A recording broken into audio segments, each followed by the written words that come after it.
Sorry.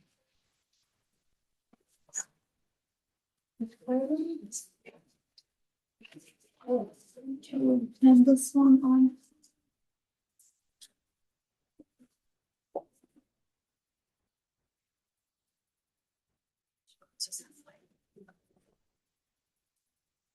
Okay, we're all set on Zoom. Okay, I'd like to call the meeting the order of the Bicycle Pedestrian Advisory Committee for our December meeting.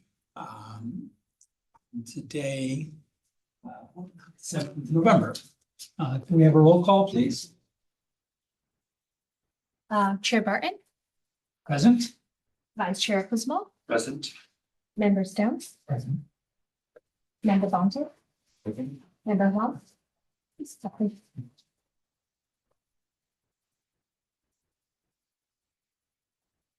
Okay, thank you. At this time, we go to our oral communications from the public. So this meeting portion of the meeting is reserved for people wishing to speak on items not elsewhere on the agenda.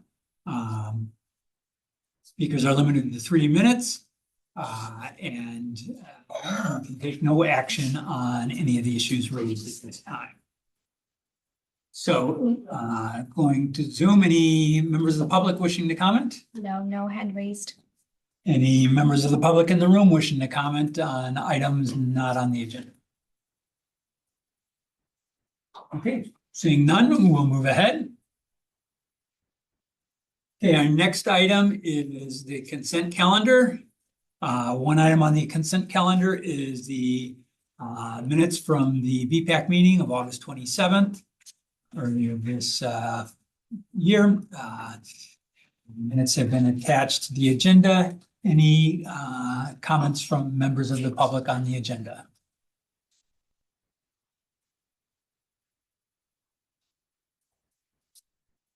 None on Zoom? Any comments from members of the public present in the audience on prior meeting minutes? Okay.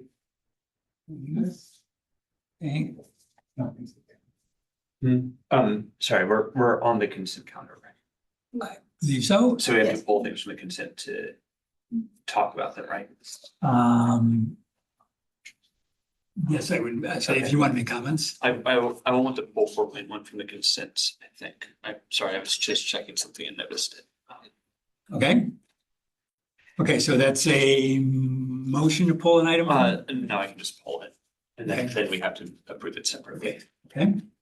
So Member Kuzma has requested pulling the prior meeting minutes from the consent calendar in order to make comments. Yes. Okay. Want to go ahead and go? Oh, We have to do the rest of the consent calendar. Sorry.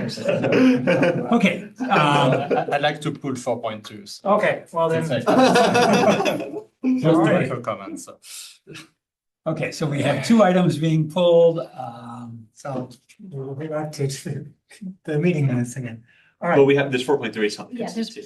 Is there? So 4.3. Yep. Also the work plan. Oh, yeah. You're looking at the minutes. Yeah. Okay, so we've had a request to pull item 4.1, prior meeting minutes, item 4.2, the Vision Zero Action Plan, Road Safety Plan.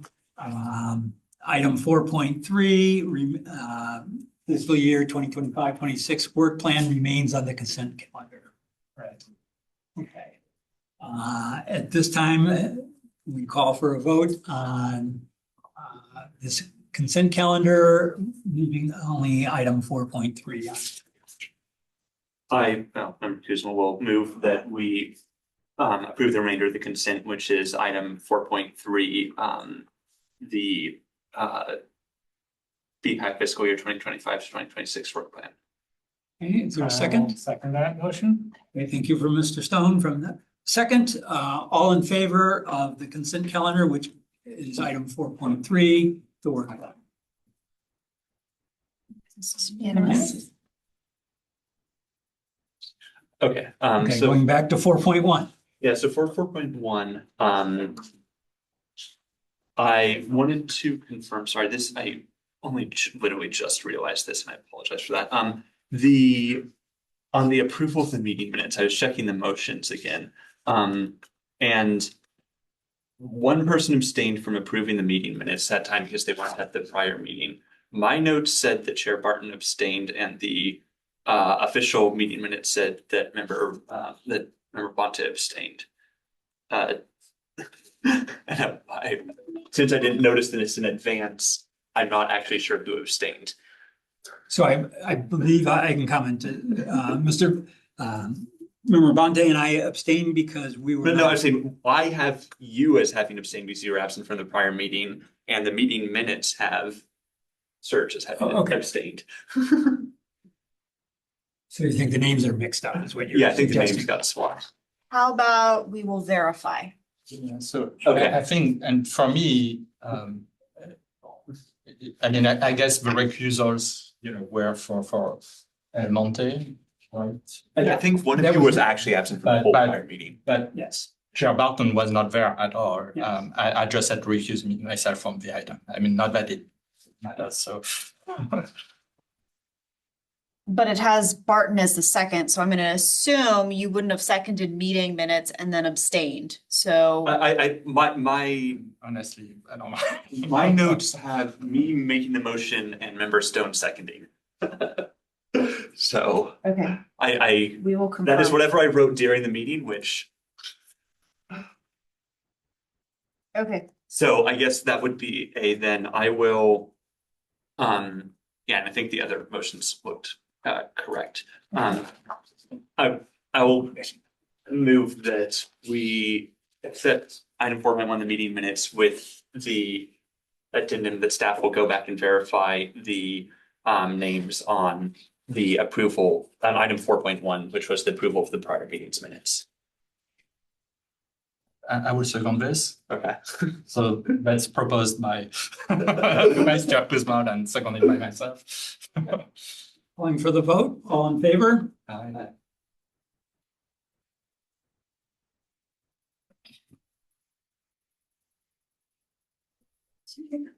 Back to my agenda here.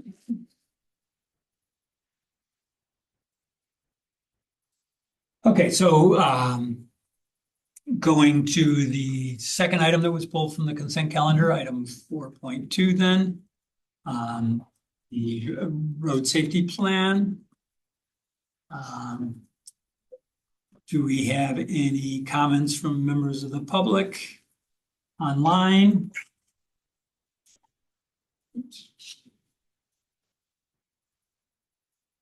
I have one hand raised, April. Okay. April, you're allowed to talk. If you can give me 1 second, I'm gonna pull up my timer.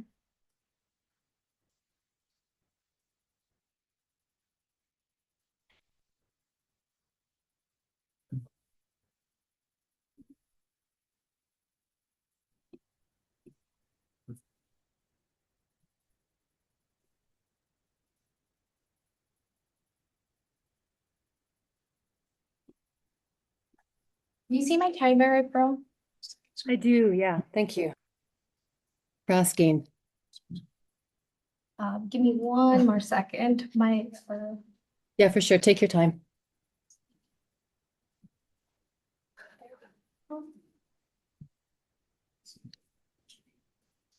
Okay, I'm starting the timer. Go ahead, April. Thanks. Yes, I appreciate the opportunity to comment on the Vision Zero Action Plan. I had a look through, and there were a couple of projects that I was interested in hearing more about. One is SR7, the Safe Systems Training.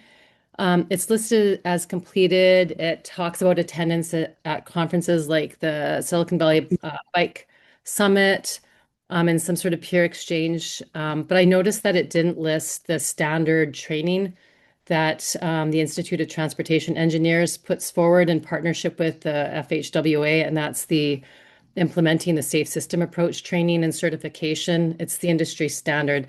And I'm not sure if staff's familiar with it, but I think it would be really useful for them to go through it to understand how to translate. It's basically the standard way of translating Vision Zero into implementation. And then also SR10 updating the city standard details. It's listed for 2026, but it shows no progress or no information about it being moved forward in the next year. And I think this is probably the most important project in all of Vision Zero, or one of the. And I want to stress that updating the standards, the city standard construction details, is really important to move forward for seeing Vision Zero move from policy to practice. And that incorporates any of the details that are needed at the city level to make changes in the street, that the teams on the street implementing all the designs and plans, it includes like the baked in details like curb radii, cross-section templates, et cetera, mid-block treatments. All of those need to be updated to be consistent with Vision Zero. So if that doesn't happen, all of these projects are going to be one-offs, and it really helps to have that in place first. So it's kind of like we're putting the chicken before the egg. I would like to see that move forward. And then also I noticed that, I can't remember which item it is, but the visiting integration of NACTO and PROAG and all of the, how we're trying to be a bit more progressive and how we move forward in adopting the state of the art when it comes to design standards and guidelines, not just in California, but the state. That's not moving forward either. So I would like to see that bumped up. And I noticed DIB 94, which, was just really forward thinking in that it reduced lane widths, to 10.5 feet and other narrower, indicating, showing that in many of our projects, we don't need wider widths. And I think that should be included in that list as well. Thank you so much for the opportunity to comment. Thank you, April. Take my time. Any other comments from members of the public on Zoom? No. Okay, moving to public comments from members of the public attending in person in the room. Do you have any comments from members of the public? Again, on the Vision Zero Road Safety Plan item.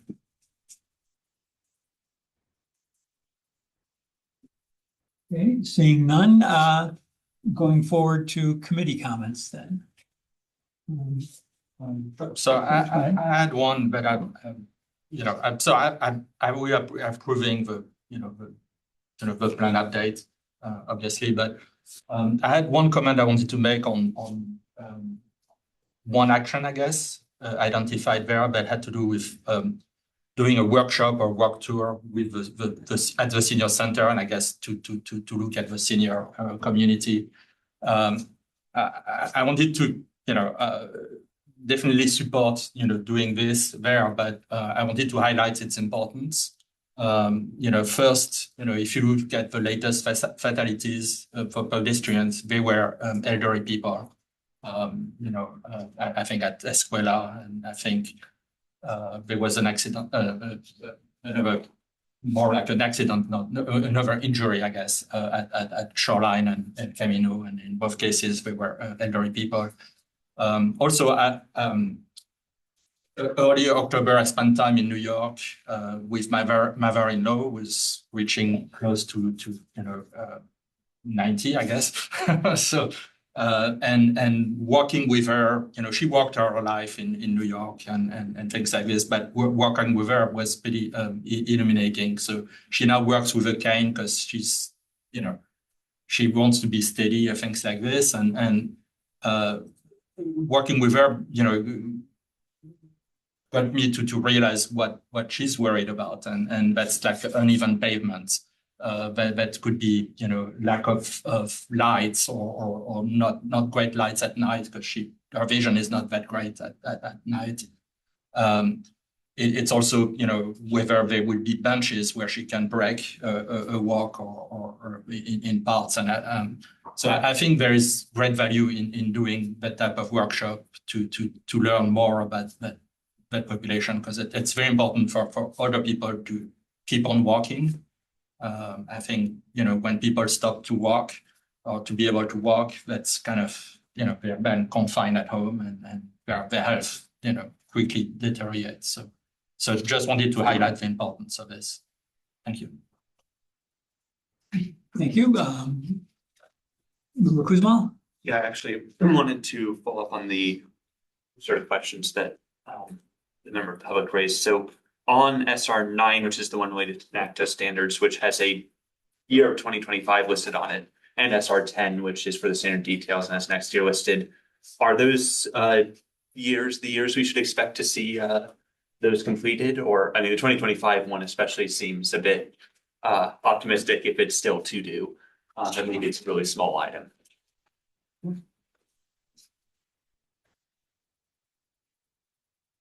This is on page 11 of the attachment or of the memo.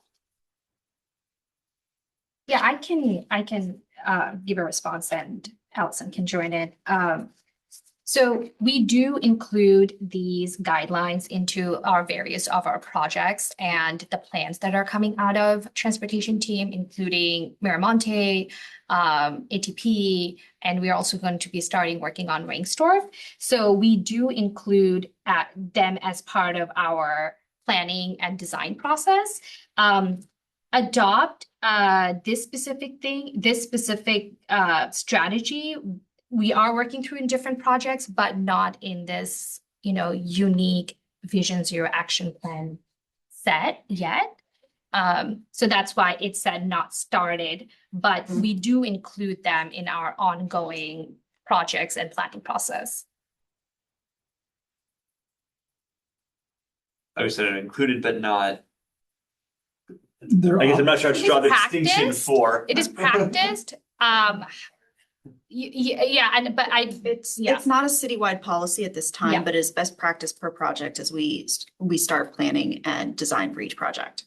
Okay, and is the intent, and do you have a sense of when it will become sort of the parts of the city's standard, I'll say standard details, but that's literally the. I do not have an answer for you Okay. on that right now. It's something we can look into. Yeah. But ProWAG has not officially been adopted by the feds, so we would have to look into that. So there's nothing to adopt on Well, that side of things. And then NACTO, we're obviously following as we plan our work accordingly, but And do we, citywide and do adoption. we expect that updates to the standard details will happen in 2026, or is that? My understanding is they're being looked at, but I don't know that there's gonna be this huge overhaul of Okay. standard plans and specs. Okay. Asking, yeah, I don't know how the timeline number on these it varies from the expected completion date number, so. But, okay, that answers my questions, I think. I would Yeah, definitely say as we go through them and we're working on projects, if we notice issues that we can address that would help reflect what's identified in Vision Zero, we will update those standards to reflect what is shown in Vision Zero. Thank you. Member Stone, any comments? I guess. Well, I mean, I'm also interested in these projects. You're talking about going through project by project, and we are, of course, seeing those projects. But should we expect at any point, item specific to SR 9 or SR 10 to come before the BPAC? I don't know that yet, but that's a feedback we can take and work through of what that may look like coming to BPAC. Okay. Yeah. Yeah, I would say standard details are typically signed off on by the city engineer, so that's not necessarily something that we would, unless you all have PEs that I'm unaware of. But those are typically, there are usually some engineering behind those, which is why the city engineer signs off on those. They're standard, meaning that they do not require an engineer to stamp and sign them, to use them, right? So that's why the city engineer stamps and sign them. So those are, we can show you, we can walk you through them if you want to understand why they are the way they are. Happy to do that.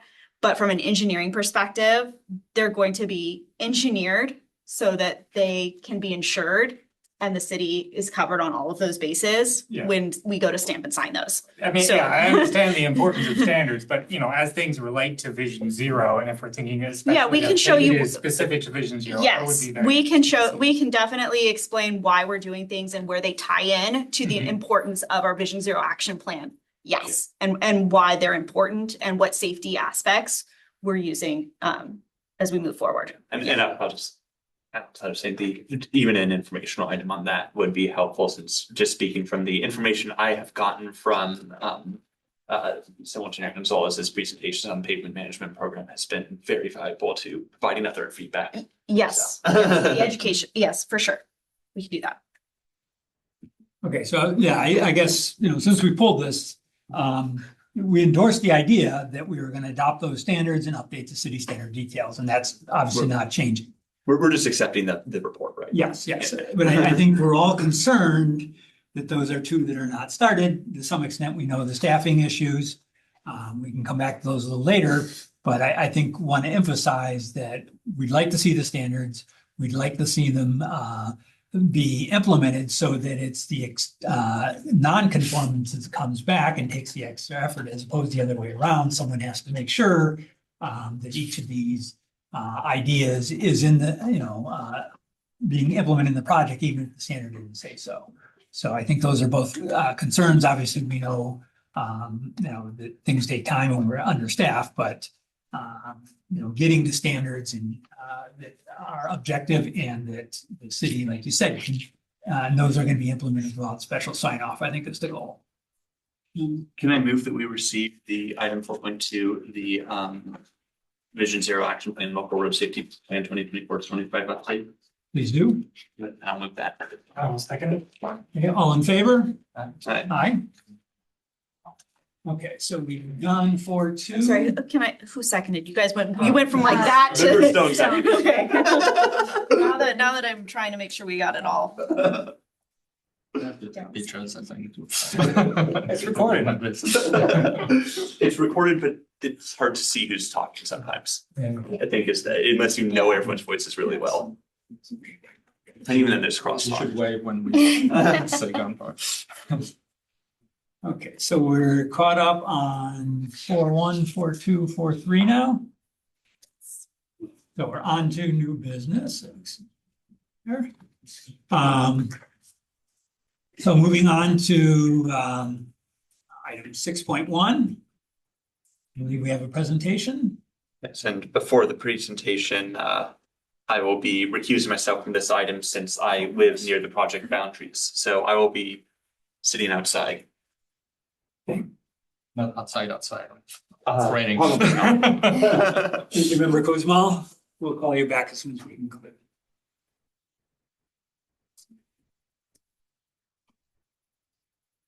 Can you hear us?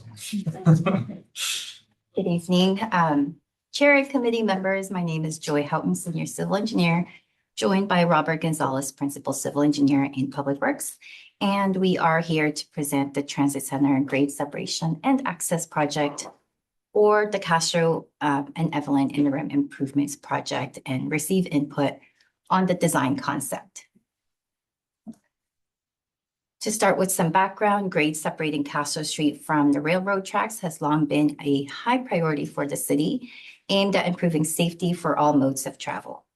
Starting in 2015, the City Council authorized the development of the Transit Center Master Plan, which includes the Transit Center Grade Separation and Access Project. I will outline the scope of that project on the next slide. Design work for the Transit Center Grade Separation and Access Project began in 2022 with Caltrain leading project delivery, the Santa Clara Valley Transportation Authority serving as a funding partner, and the city serving as the project sponsor. In September 2023, at the 65% design milestone, Caltrain provided the city the updated project costs, which was significantly higher than the Caltrain provided project costs at 35%. In January 2024, City Council received an update on the status and cost estimates for both the Castro and Reinsdorf grade separation projects. City Council selected to prioritize Rengsdorf and move forward with the Castro interim improvements to implement improvements at the at-grade crossing at Castro Street. In June 2025, staff received the 35% design submittal, and today we are continuing to progress design to 65%.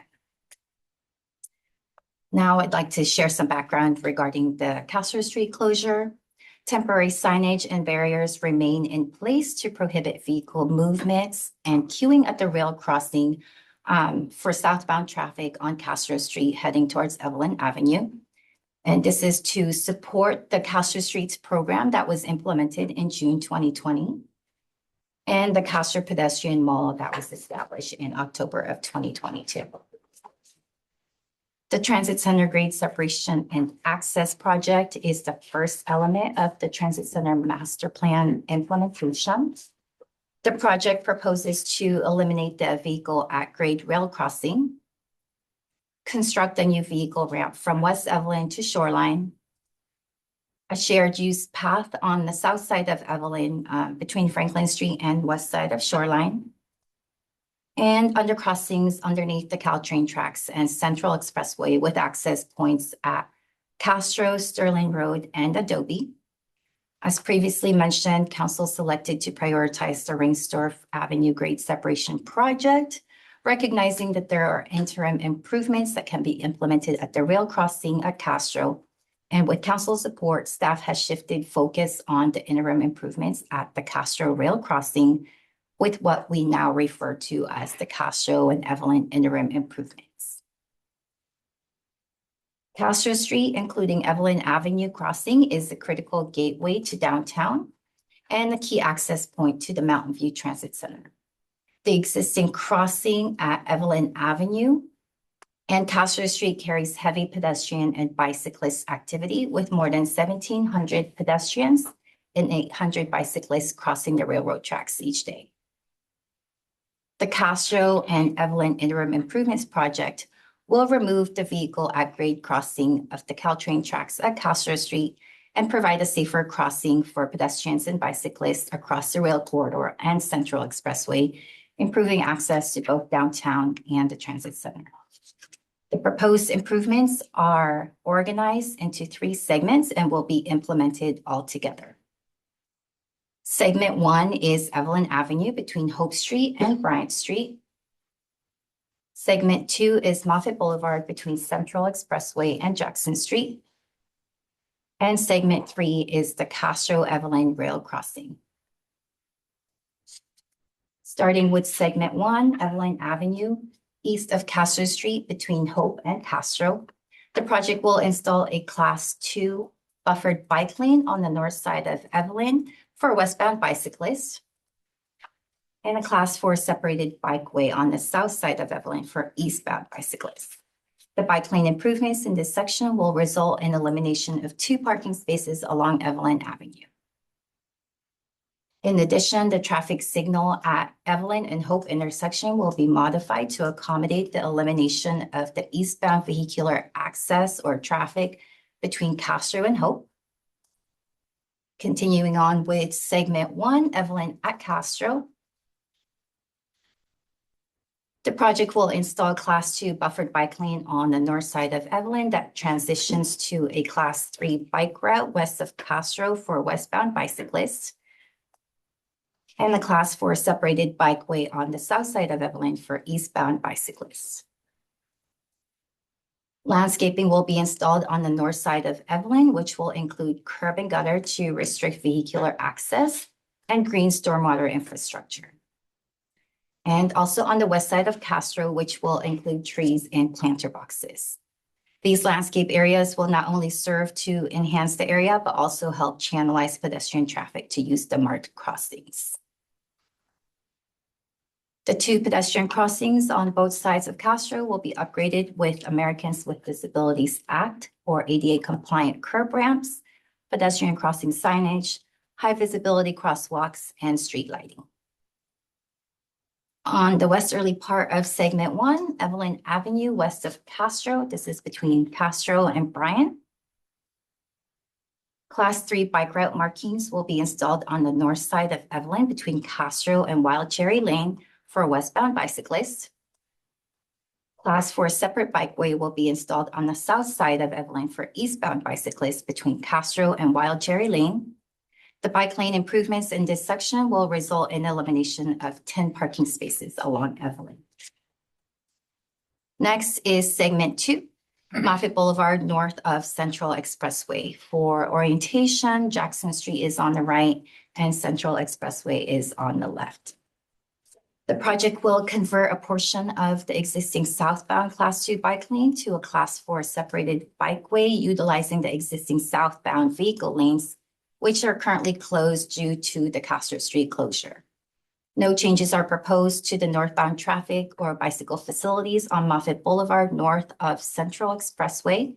Future improvements will be addressed through the Moffett Boulevard Precise Plan, which is currently in development and will include recommended street cross sections for this segment of the corridor.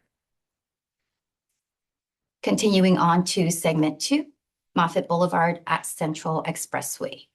This intersection will be converted to a T intersection with the elimination of northbound vehicular crossing at Castro.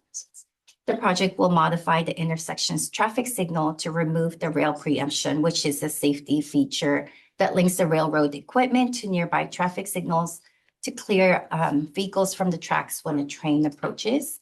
Eliminating the rail preemption will shorten the pedestrian and bicyclist wait times at Central Expressway, as their crossings will no longer be delayed by gate downtimes during the train activity on Castro. The project will also refresh the Central Expressway crosswalks and install ADA compliant curb ramps on the south side of Central Expressway. And additionally, green bike lane striping and bicycle ramps will be installed for bicyclists crossing the intersection. Next is segment 3. Rail crossing at Castro and Evelyn. For orientation, Central Expressway is at the top and Evelyn Avenue connection at Castro is at the bottom. The proposed improvements at this location include the elimination of existing northbound vehicular access at Castro Street, removal of crossing gates, traffic signal, roadway asphalt concrete, and concrete track panels. Elimination of the westerly pedestrian at-grade crossing and widening the existing easterly pedestrian at-grade crossing from 10 feet to 15 feet. Installation of curb, gutter, and concrete surfacing on Castro south of Central Expressway to permanently restrict vehicular access. Installation of decorative fencing along the Caltrain tracks and right-of-way to enhance safety. And upgrades to street lighting to improve nighttime visibility.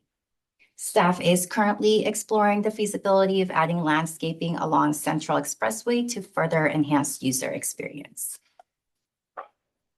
As mentioned, the project will enhance the pedestrian and bicycle experience by reducing the wait times at Central Expressway, by eliminating the westerly at-grade crossing and minimizing conflict points at the railroad crossing. These changes will result in a minor adjustment to pedestrian and bicycle circulation. For pedestrians heading southbound from the northeast corner of Moffett and Central Expressway, no change is proposed to the circulation or access to the transit center or downtown. There is a minor adjustment for bikes and peds heading southbound from the northwest corner of Moffett and Central Expressway. Bikes and peds will cross Central Expressway and head east to the widened at-grade rail crossing and continue on to Evelyn Avenue to the transit center or downtown. This new path adds a short distance to the travel path from the west side of the Central Expressway intersection. No change in circulation is proposed for bikes and peds on the east side of Castro heading northbound from downtown or transit center. And for bikes and peds coming from the west side of Castro heading north, they will need to cross Evelyn Avenue, head east, and cross at the easterly at-grade rail crossing to continue northbound. Similar to bike ped circulation, there are also some adjustments proposed to vehicle circulation. As a result of the elimination of the northbound vehicular access on Castro, westbound vehicles on Evelyn heading northbound to access Moffett Boulevard or Central Expressway will be routed to Villa Street through either Bryant Street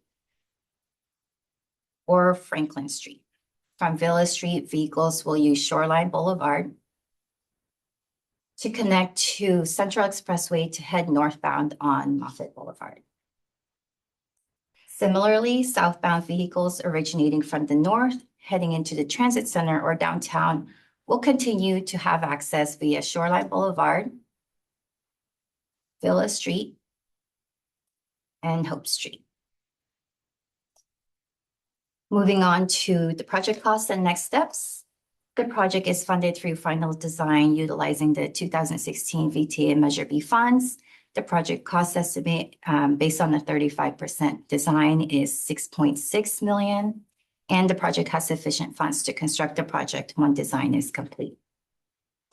For next steps, staff will be presenting the preliminary design to the Council Transportation Committee in December 2025, and we'll be sharing BPAC's feedback. Staff will evaluate BPAC and CTC's feedback and will forward a recommendation to City Council to approve the design concept and advance to final design. Final design of the project is expected to be completed in fall of 2026, and construction is anticipated to begin early 2027. To conclude, I'd like to display staff's recommendation to the committee on the screen. Staff has presented the project update, and we welcome your feedback on the design concept. Thank you. Thank you. Okay, moving on to public comment. I believe. Oh, excuse me, we get clarifying questions. That's right. We get our clarifying questions. So clarifying questions from the committee members before public comment. I have one more that I didn't ask with the questions. So did we look at, since we're restriping Moffett, the possibility of putting bike lane in north, extending the bike lane in the northbound direction, since there's forgetting that lane is no longer being used, it seems like there might be space for that. Was that looked at? We tried to minimize the improvements on Moffett Boulevard, knowing there is the Moffett Boulevard precise plan that will then guide the future improvements needed at that corridor. Okay. I guess the proposed striping is very similar to the striping that currently exists. I'm wondering what is the motivation for the changes you are considering versus the idea of extending at least a little bit the current northbound bike lane? Like what's the pros cons that came down in the direction of what we are seeing? For the southbound direction, we were looking to modify the striping to permanently restrict the southbound traffic on Castro. It's temporarily closed, but this project will permanently close or restrict the access to Castro from Moffett and Central. Okay. I would add to that we wanted to further clarify the intent for cyclists traveling southbound onto Moffett, and that when they approach the expressway intersection, sometimes there's a little bit of confusion about where they can go or what's accessible to them. So having that additional striping in the southbound direction was more of a priority, more protective than the northbound didn't seem to be as critical an element. Okay. I don't know. Yeah, can we go back to the striping? I guess I'm missing the major difference between the current conditions in the striping specifically. Sorry, I just want to get it clear in my head. Which slide do you want? Well, This one. This one, yes, exactly. So this is very, very similar. I think it merges later is the main difference. Is that correct? For the bike lane, I mean. For the left turning traffic, excuse me, the southbound traffic turning onto eastbound the expressway. You're talking about the vehicular traffic. The bike traffic. So you're talking about the merge, the transition. Yeah, I'm talking about where the bike lane crosses the vehicle lane Right. is further south than it is in current conditions. Yeah, so we tried to keep them protected along the curb as long as possible and then move them over to the left turn pocket. Excuse me for a minute. Priority, I got a message that public can't see the screen. Okay, so, yeah, so, okay, so there's that change that the merge happens later in the southbound direction. I understand what you're saying there. Is there any other changes here? be able to see. that I am missing? Just the bike lane, Okay. protection using that existing southbound lanes as the buffer between the bicycle and the left turn movements, heading to eastbound, central. Sorry, Can you? the left turn movements? So from Moffett onto Central, The left turn So it's is just- already far away from the yes. bicycle lane. So it's just really utilizing that as the buffer between the traffic lane and the bicycle lane. Sorry. I think the intent is that the striping is improved as under the current conditions, so it's more visible Yeah. along with the vertical elements. So we Yeah, can- okay. And for bicycles that, we can travel on Central, although I personally would never do that. For the left turning, bicycle traffic, are we expecting them to turn left from the bicycle lane here or merge in with the left turning vehicle lane? They can turn from the bicycle lane. Okay. For my question. Ravante, any? Sure, I have a number, but since we're on this, I had a question. If I want to bike on Moffett and then turn right on Central Expressway for whatever reason, when does it mean I need to continue riding? Can you repeat that? No, if I were to bike from Moffett towards Central and then make a right on Central, where should I go, I guess? For southbound bicycle traffic merging to the right onto Central. westbound Central Expressway, do you merge in with the vehicle turn lane? You could merge in with the vehicle right turn lane, or you could also stay on the bike lane and make that right turn. We were trying to Then avoid, I would be conflicting Yeah. with the cars, right? So. You have to cross over. It would be you can't, it should be no right turn from the bike lane.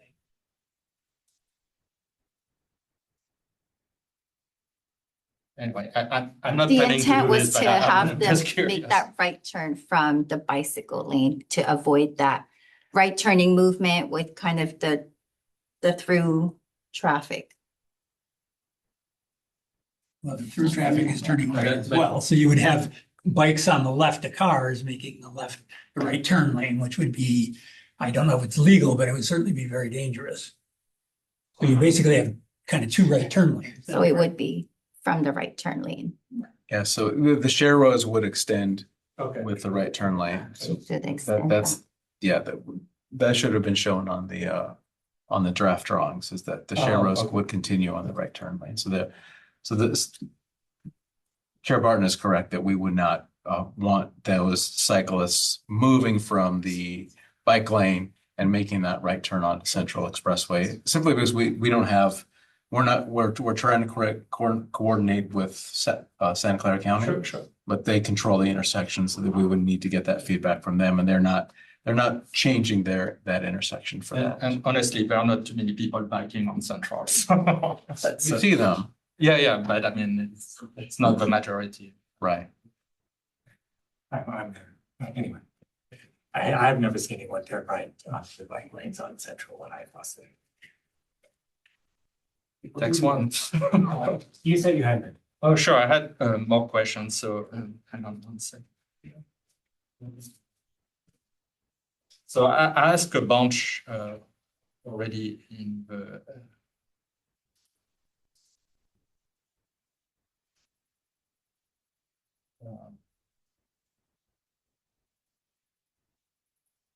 yeah, so one thing I was unclear I had asked you questions about having bollards to kind of protect the essentially pedestrians or cyclists who are on the two new sort of plazas that we're gonna have on either side of on both sides of the tracks. From retention, I guess I understand your answer where you know on the Castro side, I guess. Of that plaza, you do mention that you're gonna have some curbs, but also some landscaping, like water collection or things like this. It would be nice to see visually, how well of a protection it would be, for that. But I don't see anything similar on the other side, which seems to be even more riskier because we are by an expressway. Where you're more likely to have a car speeding and jumping the thing, jumping the curb. So currently there is nothing planned. There's not a similar treatment planned on the, I guess that would be the north side of the crossing. In addition to the curb and gutter that will already help restrict vehicle movement or access, we are also exploring the feasibility of adding some landscape features. And it will be similar to the one you're proposing on the other side? Or? It may be, but Okay. It's something that we have to All right. coordinate So with the county because it is their intersection. Sure. I have some comments on that, but that's all right. So since we are still around Central Expressway, so I'd ask a questions about the whether or not it was contemplated to have protected intersections, like a Dutch style, treatment. And I guess the answer was that it was not in scope for this project. And also that it's, we're at the mercy of Santa Clara County or things like this. But my question is, is it in scope then for the Moffett streetscape? And if it's not, when can we do improvements really on the intersection per se? So I would say that since we started this project, the Santa Clara County has moved in a different direction. So they were contemplating an active transportation plan programmatically for the entire county. When we first started this, and it was still in draft form, so they were not supportive of a protective intersection. We didn't even really discuss it with them. They didn't have a policy in place. Since then they've adopted an active transportation program for the expressways. We can go back and look at that to see if it is consistent with that. But then that would be part of the precise plan, is to consider what that looks like. I haven't looked at that intersection. The Moffett precise plan covers the intersection, I guess, is my. Because I believe it's north of. I've the seen a lot of plans intersection. where the intersection is kind of left. I believe the Moffett precise plan starts north of the intersection because the Central Expressway Moffett Boulevard intersection really does belong to the county. They own and operate the intersection. So any improvements the city wishes to So that's kind of implement a there donut would hole in require planning. approval Okay. from Santa Clara. Okay. Will any changes they make require approval of the city? Depends on what the impacts are to city streets. Because I'd hate to see the situation at Ringsdorf and Central where the county eliminated the bike lane.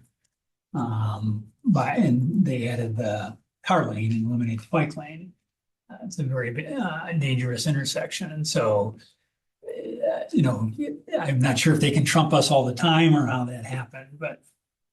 I can say that they are also involved in the Ringsdorf Avenue grade separation coordination. So we are working with the county on making sure that we get bicycle and pedestrian improvements along Central Expressway within the project area. Like I said, they took it away. Mhm. I didn't know if we didn't object or we weren't asked. At Ringsdorf, Yes. So it used to be 3 lanes going across and a bike lane. Now it's 4 car lanes. I believe based on county's current policy, they delineate, but Yeah, We it do was not like, it was designate about 12 years ago when they eliminated the bike lanes. lane. they're not opposed to bicycle lanes at this time for race or grade separation. I had a few more. Sorry. So if you can put the slide that shows the modified lights at, I think, Hope and Evelyn, if I'm not mistaken.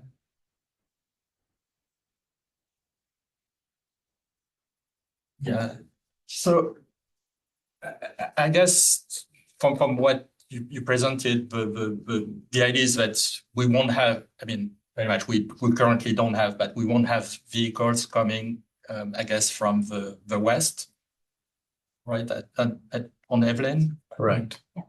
But there would be people biking on the west, so I'm not sure. What the modifications would be? Pardon? You're not sure what the modifications would be? Well, I mean, because I guess maybe you can walk us through what they are, because there will be bikes coming that way because we're putting a bike lane. Yeah. It's only restricting eastbound vehicle access, but bikes may continue to go eastbound. So the signal wouldn't be changing, I guess is the question? Because We would keep the signal for bikes, but then there would be no signal for vehicles. Right, I mean, from the- it's the same signal now. Yes, so it would just be some minor modifications. So longer cycle for bikes? I guess I'm not understanding what modifications you have in mind. It would be adding a signal for bikes only because there would not be west or eastbound vehicle traffic. So Right. the signal would be for So bicycles. the sensors would be installed in the bike lane only, Yes, and then the yes, lens would be. video detection is Okay. Okay. my understanding. And then the lens, instead of a solid green circle, would be just the circle, the green bicycle outline, I guess.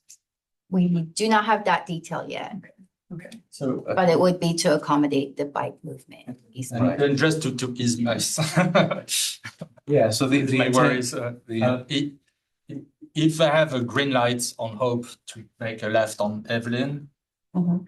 there will be a red light for bikes. Yes, so they would, Because that's Yeah, that's the thing I cyclists- want to. cyclists would have their own phase. Okay. West eastbound on Evelyn, so yes, they would have a red light there. Until it was their turn on the phase. Sure, okay. As it should be, but I just wasn't sure. I think you're saying the phasing would all be the same, eastbound, westbound, with turn. And then, I guess it's, east and westbound, then, northbound. So it's just the vehicles won't be cars, they'll be bikes. And so we may change the some of the equipment, so it's Right, more, right. it's bike specific. Okay.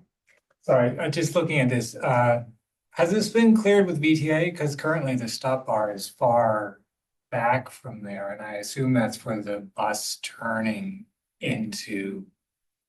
And you've got bollards there, and I don't know if those will actually be able to go in with the large bus turning radius into the transit center there, I guess. Have you cleared it with VTA is the question? Not yet, Okay.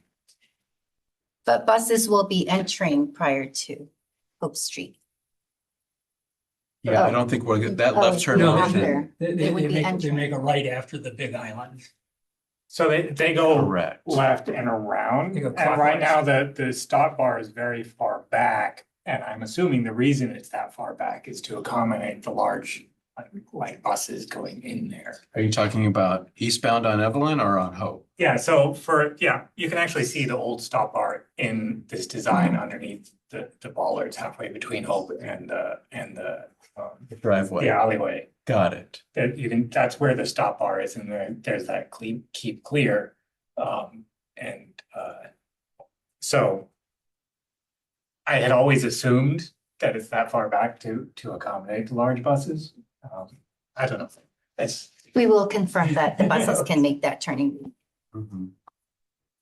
And then from that slide, actually, so can you describe a little bit what that looks like? There is a buffer of some kind to protect the south side backline. I mean, is it just paint? Is it like vertical stuff? Is it like, I don't know? It's paint with some vertical elements. Okay. So that's pretty wide, so. So the vertical elements will be in the center of those or? Closer And- to the bicycle lane. It doesn't look completely centered within the buffered area. So a But car we would be will- able to ride on part of it, I guess. That's We'll fine. make sure that cars would not fit between the bollards. Not or that they should, vertical but elements. it's, okay. Okay, and then I guess if you could go back to, I think there was one slide showing what the original, I mean, the Vogue project looks like, with the underground and. With I the think, grade yeah. step. Yeah, so This this one here. So on the, yes, I'm always challenged with the orientations here, but I guess it's on the north side of the tracks. There is an area that shows that's for bus dropping or pickup or things like this. So in my clarifications, I'd asked, if there were plans to use, some of us, I guess to the left of this is there is a kind of a turning lane onto there that's I've seen people use for that purpose, pick up and drop off. So that's why I was asking the questions, is to see if it could be maybe switched or kind of take a jump on the next plan there, because I think it would simplify the car traffic or the bus traffic. I mean, if I take an Uber to a train, it would be cheaper for me to be dropped there. So, for instance, but anyway, so that was So the visualization. installation of the passenger drop-off pickup areas were included in the transit center grade separation and Okay, but access not in the project, interim plans. but okay. not the interim. Okay, so that was the clarification. I think that's all I had. Okay, a couple of questions going back to the Evelyn flow, I guess. Okay, on this one, so on the crosswalk shown there, are there reverse arrows by the crosswalk in the bike lanes there? What are those little arrowheads right next to the crosswalk at the top and the bottom, opposite These side? ones? I can't see your cursor. Oh, I'm sorry. The little triangles are yield signs or symbols. Okay, so for they're bikes not to yield to directional. pedestrians. Okay. Just want to make sure it's not supposed to be two-way or something. Okay. Now, and then I think probably segment 2 is better as you go from, let's say, westbound Evelyn. How do you access the tracks? If you could trace that path. So I'm coming on westbound Evelyn. I make the first of the S turns to the right. I make the second S turn to the left. And then I enter the ramp at the crosswalk to ride across Central. Yes, we're still exploring a designated bike ramp at this location. Okay, because I guess the gravelly, it's not clear how the bikes would cross at the end of the crosswalk there on the north side, north end. Okay, it would be in around the crosswalk area. So, sorry, we couldn't see your cursor. I know. Yeah, so just for clarification, the gravelly look it's a hatch mark for concrete, so that's just meant to be concrete and showing a new and then those yellow domes that you would typically see for the ADA, so that's showing a new. Lego, like. Right, yeah. But there's some bike path at the north end of the western crosswalk, I guess. So at this point, the way it's designed, is that? we are exploring a bike ramp at this location, yes. Okay, and I guess just continuing, because you're gonna come up, going north on the western Crossing ramp, you're and gonna then back to cross, east, and then you're yes, gonna cross to the east and and then go, go north. okay. So yeah, just making sure that's clear, and well marked, and then spacious for easy turning and separation of pedestrians. Right. Actually, I had one more question. Okay, if it's on this side, go ahead, sir. Sure. Like for the two crosswalks there, are they signals? These are signal crosswalks or? No signals. We're just putting in a lot of pavement markings to make sure vehicles are aware that there are crosswalks at the S curves. And also the design speed at this location for vehicles is 15 miles per hour.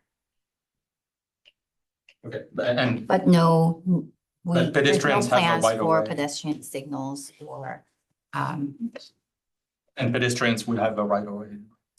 Standard California law, yes. Correct. All right. Okay, and then I guess we're reviewing the interim project at this time. The non-interim part of the project is 2030 or beyond at this point. I do not have a timeline for Okay, that. I mean, The that- city yeah. has prioritized the Rainsford Avenue grade So we have separation. no So timeline. There's nothing when on the we have a 5-year funding CIP. plan in place for the Castro grade I set, think TBD is. it would have to, it would be brought back to the BPAC. Yeah, because a lot of my concerns were when I saw the preliminary again, the scale of the tunnel sizes, I think the questions were answered. And it just didn't look like giving the spread of the tracks at slightly less than 5 feet, trying to translate the scale that the tunnel, I guess, was answered as entering at 20 and leaving at 40 feet. And then the bike ramps are, it said 10 feet. I assume that's 10 feet on each part of the Yes. U. Okay, yeah, so the scale wasn't clear on that, but okay, so you're updating us on the interim plan. Mhm. It's coming back to us at this point because it's going to go to Council Transportation Committee. And it's reached the funding. So you don't require any motions at this point. It's kind of information only. You've heard our clarifying questions. I guess we go to the comments from Zoom now for members of the public. And if someone on the public could raise their hand and make sure they can see the screens now, that might also be We got it up. informational. We got it up. Okay. I'm gonna stop share because I'm gonna do the time. It's okay, I'm just going to. She just kicked you. You want me to unplug then? Oh, I got it.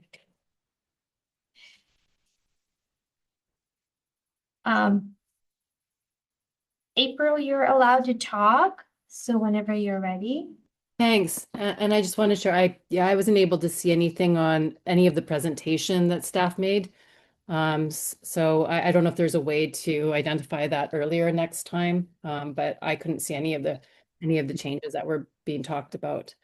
In terms of my comment, I want to say I live on Central Avenue and I've been using this intersection to bike downtown, to go to the Eagle Pool, restaurants, post office, what have you, for about 15 years. So I'm very familiar with it. And I want to say that I'm rather concerned that staff stated that safety improvements on Moffett will not be considered in the near future because of the Moffett precise plan that's in flight. Given the pace at which things move in these types of projects and the fact that the plan still needs to be completed and approved. And then after that, a capital project being created, added to the CIP and hopefully prioritized, and then funding needing to be identified. Realistically, we're talking about, I don't know, maybe another 5 more years until anything's built. And I'm really concerned because the current design leaves a hanging bike lane that forces people to merge into 40 to 45 mile per hour traffic, and it exposes them to a right hook risk at Central Expressway. This is objectively unsafe and unnecessary. Some changes like quick build, paint only fixes, even continuing the bike lane further, maybe a short road diet at that spot, somehow extending the protection. I don't think it precludes future work, and I think that's not a great argument. The city could also maybe remove some parking and make space so that well past the intersection, so that there's a clear and predictable merge zone. I don't think we should wait long term to correct a hazard that's already been created. And I wanted to point out that this intersection was actually made worse during the pandemic. Staff added in the bike lane and it forced the merge after the intersection. Before that, there were sharrows and bicyclists could take the lane before the intersection, and it was clear how to merge. I also want to point out that I personally experienced multiple near misses at the exact location. I almost got sideswiped by a large truck, nearly hit by a truck towing a boat as well. That near miss, like a decade ago, is what got me into advocacy in the first place. I think also given these risks, it's fair to ask whether a recent traffic study or speed study is being done at this location, maybe some field observations, maybe a no right turn on red, is that being considered?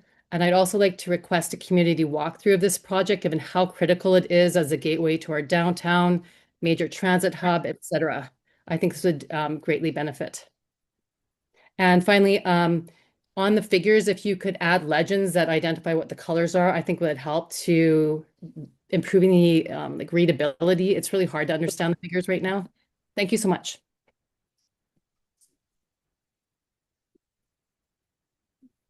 Next, I have Peter. Peter, are you able to talk? Yeah, can you hear me? Yes. Okay. Hi, so I'm Peter Sadoff Freshfield.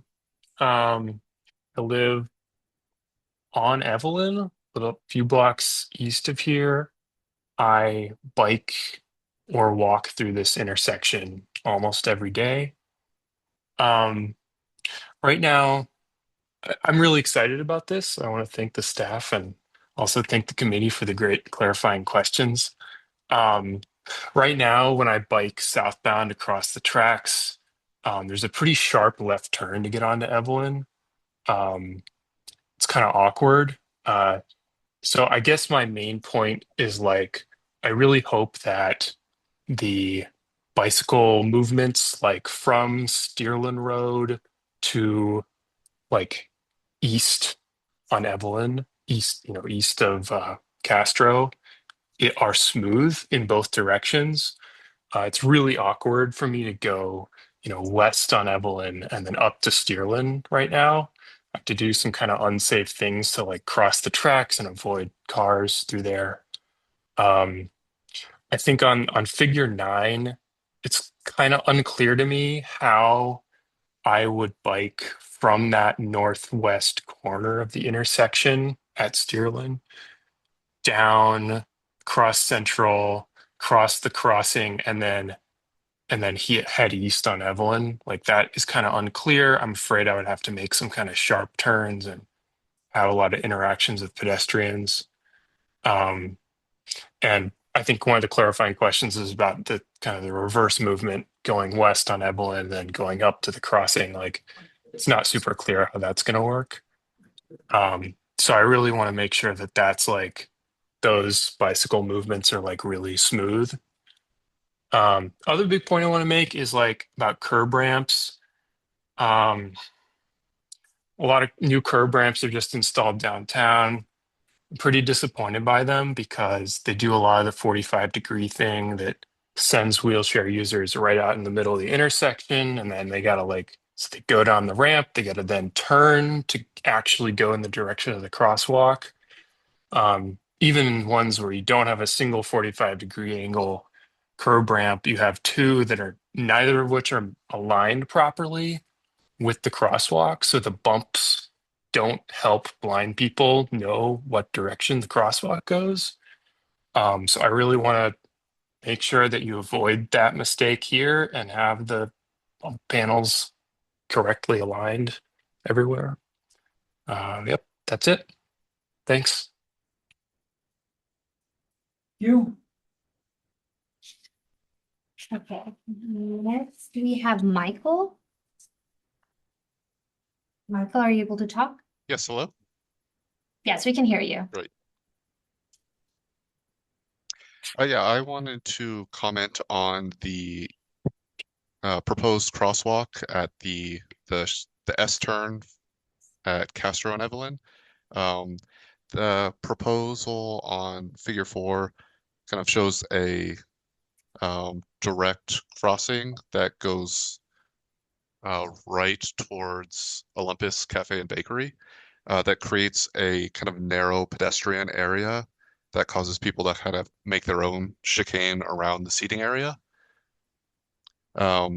Additionally, there seems to be already an 18-foot gap in the landscaping that looks to beckon pedestrians to go from Castro Street itself directly into Centennial Square.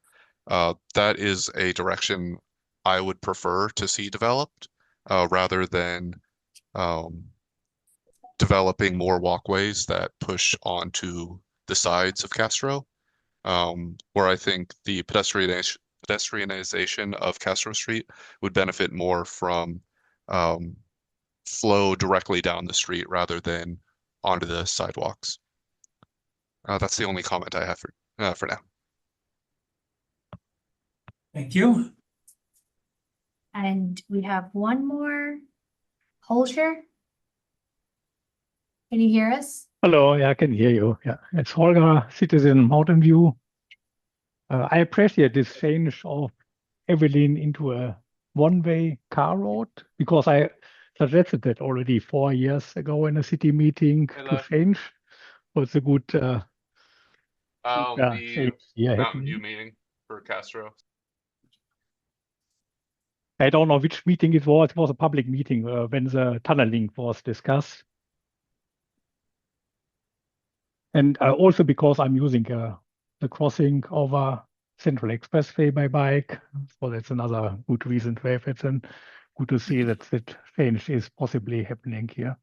And I second Michael's suggestions of changing the pedestrian crosswalk between Centennial Plaza and Castro Street to a diagonal crossing instead of the straight ahead crossing. He pointed out this narrow part in the north eastern corner of Castro Street there. And that's all from you.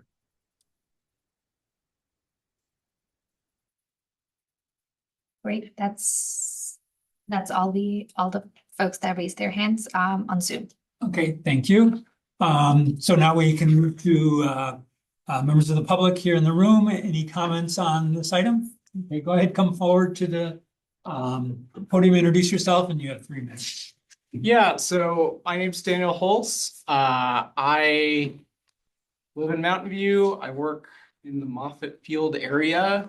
I bike extremely regularly from the Caltrain station to the Moffett Field area. Moffett Boulevard is just very bad and very unsafe currently. And a lot of people take it. A lot of my colleagues take it on a bike because the train station is right there and it's the most direct visible route. There are some alternatives you can do. I do the alternatives, but Moffett is the most direct visible route. And so every single complaint I get from my colleagues is who are also cyclists is when are they going to fix Moffett? And why haven't they done it already? So I think with this, there's a real urgency to this project. There shouldn't have been cones out there for 5 years, you know?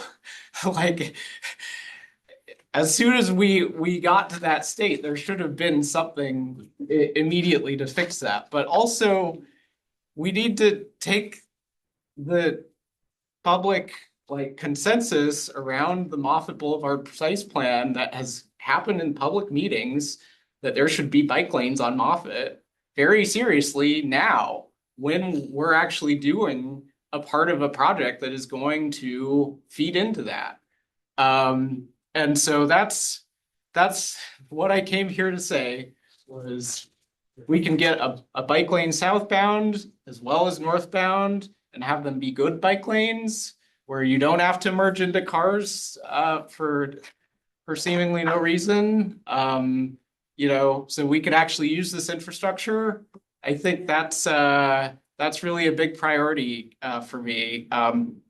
The other piece, I wanted to point out, since I also have colleagues who take work shuttles up to the Moffett Field area, this project, by closing off that outgoing thing on Moffett, is actually slowing down those shuttles by a good 5 minutes or more. So it would be nice if there was some sort of place where we could say, if you're going up here, like, you could do that from the north side of Central Expressway. Could be on Moffett. There is a lot of space on Moffett that is not really adequately used. So just some accommodation for that, because really the superpower of the Mountain View Transit Center is the shuttles. That's why it gets such a high ridership. And so when we slow them down, we're actually making it a less transit friendly place. So that's my comment. Thank you. No comment, please introduce yourself, and you have 3 minutes. Hello, my name is Lucas Mello. I live just west of the transit center, and I walk or bike through Evelyn to the transit center pretty much every single day. And I'm very excited to hear about this proposal to add bike facilities and crosswalks to close that gap from Evelyn to Castro. That's really great, and I can't wait to see that be implemented. But I am worried about this addition of a westbound travel lane on Evelyn. That's going to remove a modal filter that we currently have. And it's going to significantly increase the level of traffic in a lane that's already 25 miles per hour. I would be fine with biking that, but there's also a lot of kids that walk or bike to school there because there's a school at the end of Evelyn.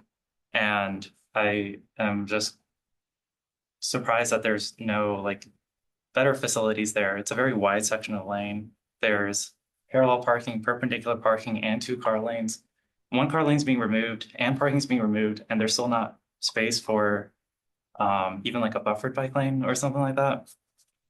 It would just be unfortunate if this project that is trying to increase safety for everyone ends up removing safe routes that people of all abilities are already using today.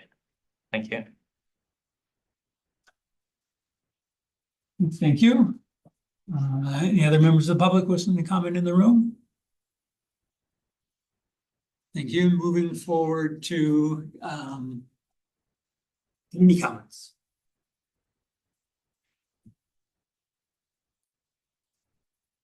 I can go first. I have quite a few comments. I also regularly go off this intersection. And okay, I think starting with what a couple of members of the public mentioned, that the southern pedestrian crosswalk near Castro Street across Evelyn is currently angled and has been changed to a straight. I think it is definitely better angled. People will cross to that 18-foot gap if we implement it like this. Pedestrians and bicyclists, and I don't know, I wouldn't be surprised to see a car parked there as well if we don't like block that off. Yeah, I think that is very small but impactful improvement to the project. I don't think we should remove the second pedestrian crossing at the Caltrain tracks. It's there, it's fine. I don't know, the answer to why we're getting rid of it seems to be mostly that Caltrain doesn't want to maintain it, which is, I don't know, I feel like that's their problem, not our problem. It's a straight, like we got a crosswalk on one side, we got a crosswalk on the other side, and diverting everyone around is very pedestrian hostile. And that's kind of par for the course for Caltrain. They have a lot of pedestrian hostile designs. And I mean, it's there now. I would really like it. It's not a big deal for somebody who's physically fit to make that little detour.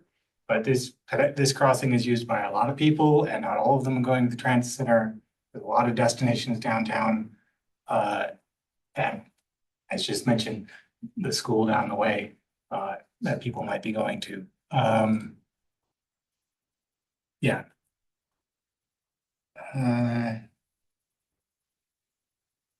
We'll get rid of it eventually anyway, right? Once the full project is done. Correct. So for the interim, I really would like to see that kept. As mentioned before, on northbound Moffett, at least to the alleyway, I would like to at least look and see if there's any kind of improvement. There is a lot of. Okay. The fact that there isn't problems there is because most of the drivers are paying attention, but I don't like that as our safety feature because that's not a reliable safety feature. I would like to see if there's at least some design that we can do. In rush hour, a lot of times because there's almost always someone traveling in the travel lane on a bike at rush hour, northbound Moffett. So usually what happens is all of the drivers merge into the left lane and it's fine. But if there's an aggressive driver, someone who doesn't want to wait and try to zoom around, I've seen that and it is unsafe. There's a lot of space there. It really feels like something could be done and not too expensive, at least, make the merge more gradual, like do something on the right turns. It's only going to be right turns, right and left turns now, right? We don't have to worry about the straight traffic. So that's something can be done. Most of the parked cars there are from the repair shop. Right, they park on the Moffett side, they park on the other side, they park on the sidewalk. I don't know. I feel like if that was gone, there would be no problems at all right there. Anyway, I would really like to see it if we could do something there for the interim. Yeah. Yeah, we're not going to have the problem of people making U-turns anymore, which is good. I don't know if you know this, people will go straight and then make a U-turn to turn right onto Central because you closed off the left turn. I think they're being clever. Sorry, which street are they starting on? So on the expressway? Yeah, this because we're closing off I brought this up, I shouldn't explain, but it's the most frustrating thing to me is people going northbound on I guess Castro crossing Central into Moffett, make a U-turn and then make a right turn to get on to westbound Central. Gotcha. A lot of people do that. And it's not Where do they turn? right after all of those bollards that you've set up. They just go Oh, I see. that far and make the They go on to Moffett and do the turn on Moffett. Gotcha. Thank you. Anyway, and so that'll end and I will be very happy. Yeah. That's my comments. Okay, thank you. Yeah, I guess my first comment is there's a lot of connections go through here. That's why it's called a transit center. Obviously you have Caltrain riders, VTL rail riders. It's a bus hub. It's a shuttle hub. It is an attractive site for pedestrians and bicyclists, and it connects obviously for pedestrians, bicyclists, and cars to various other destinations. So it's a lot of complexity. We're doing an interim design on the way to something eventually more permanent and with the grade separation and moving the various modes of traffic apart from each other. But I think It's hard to follow, even on the diagrams, all the movements and the directions and the surrounding destinations. I almost think there should be a walk audit of the existing conditions, with some of the points that have been brought up by members of the public and the VPAC, with notes taken to the designers. So, obviously the diagonal crosswalk versus a straight crosswalk being a key one, as well as the dual crosswalks, that Caltrans is opposed to. And again, I can't quite figure out, they have the arms and the base there, why they wouldn't want, why it's a problem to continue with the dual crosswalks until the tunnels are available. So it's complex. It's good that we're doing something in the interim rather than waiting for some unknown timeframe. But I think at this point in the design, it would be good to have a site audit with the designers and members of the public and staff invited, just to see and have dialogue with it actually in front of them, because it's kind of complex to envision all the movements and current situation and the future situation. So that would be a key request or advice of mine. The two things I would keep in mind is the transit-oriented development bill, I believe, becomes effective January 1st, 2026, removing local control of certain development limits near transit. I know Palo Alto recently released a major plan for their transit center, envisioning how different properties are likely to be developed as high rises near transit to accommodate more residences and perhaps some offices. I would expect that will also happen in Mountain View, so there'll be a denser concentration of residences, near within the half-mile radius of the transit center. So we should envision, far greater counts of pedestrians, bicyclists wanting to access the site, especially as they can live and work there without owning a car. The idea of fixing Moffett Boulevard, and if it's a couple of changes to diagrams and a little paint as an interim before the Castro or the Moffett Boulevard precise plan, it seems very wise at this point. Like say, especially at the 5-6 o'clock hours or in the morning when the majority of trains arrive, it can be a mess. It's very hazardous. So those are my general comments. I guess the question is, assuming it goes forward from Council Transportation Committee, what is the next time frame? To go to council. Well, after the Transportation Committee, it's going to go to council, and It's then going to go to council. what's the budgeting time frame going farther out? Or actually builder implementation? Is it a 2026 capital project? Or do we know yet? We are anticipating construction to begin in 2027. This is a Caltrain-led project, so we are taking city's comments and providing it back to Caltrain, and their project designer will move forward with that. So we'll take your comments, CTC's comments, feed it back to Caltrain's designer and Council first. council first, council's comments as well. So this design that you received in July was from Caltrain or consultants hired by Caltrain? Consultants hired by Caltrain. Okay. All right, so. It's not a city. It's a city-sponsored project. Okay, oh, all right. But Caltrain led design. Yes. So I guess I'll share my comments. So I actually use that intersection across the tracks every week because I do a volunteer shift at CSA. So I actually walk. So I live west of Castro, and my destination is also west of Moffett. I use the little pathway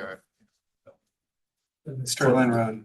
in the new building there, so I'm pretty familiar with this, with all times of the year, things like this. So I feel very strongly about not getting rid of the second crosswalk, I guess, or the second gate of pedestrian access. And I feel so strongly that I would be happy to put it on a motion to make sure to make the point, because that's to me, it's first of all, it's yet another added a few minutes to people walking the way I walk, and to give it in perspective, I live about 1.5 miles from CSA, so you know, if I had no interruption, no zigzagging, no signals to abide, it would take me 20 minutes. I never made it in less than 30 minutes. And it's because, you know, I have to cross Shoreline, I have to cross El Camino, I have to cross California. I have a few stops also when I take the pedestrian mall, because, you know, it's not always instant. And then I have a very long flight at to cross Central Expressway. So every time we think of something that's going to add like maybe a minute, you know, to a pedestrian, that really adds up, and it blows away concepts like the 15-minute city, you know, where you can go place. It blows, you know, another metric that's used for the parks and recs, which is 10 minutes walking access to a park. If you add even just a minute or two, you're above that. So I think that's really something we wish, you know, and in this case, it's not like we're asking for something to be built. It's already there, it's functioning, it's maintained well enough, I guess. I don't think there has been any malfunction. And also the thing that I dislike about removing it is that we're going to be funneling pedestrians and bicyclists going in two directions into one larger, but still 15 feet. It's not very large, you know, and it's going to create lots of contacts. I mean, especially if cyclists, you know, as they want to do, want to continue biking through this. I mean, you know, it's going to be like, even just to walk your bike, you have to stop and things like this. It's not a good solution. And then there's something that's working fine. I mean, that's not, you know, it shouldn't cost, it should save money actually, not to destroy something. So that I feel very strongly about this. And I think, you know, if my other commissioners are okay, I mean, I'd like to put it in the motion. So the other, the other thing that I'm questioning is the fact that there is no signals for the crosswalks across Evelyn.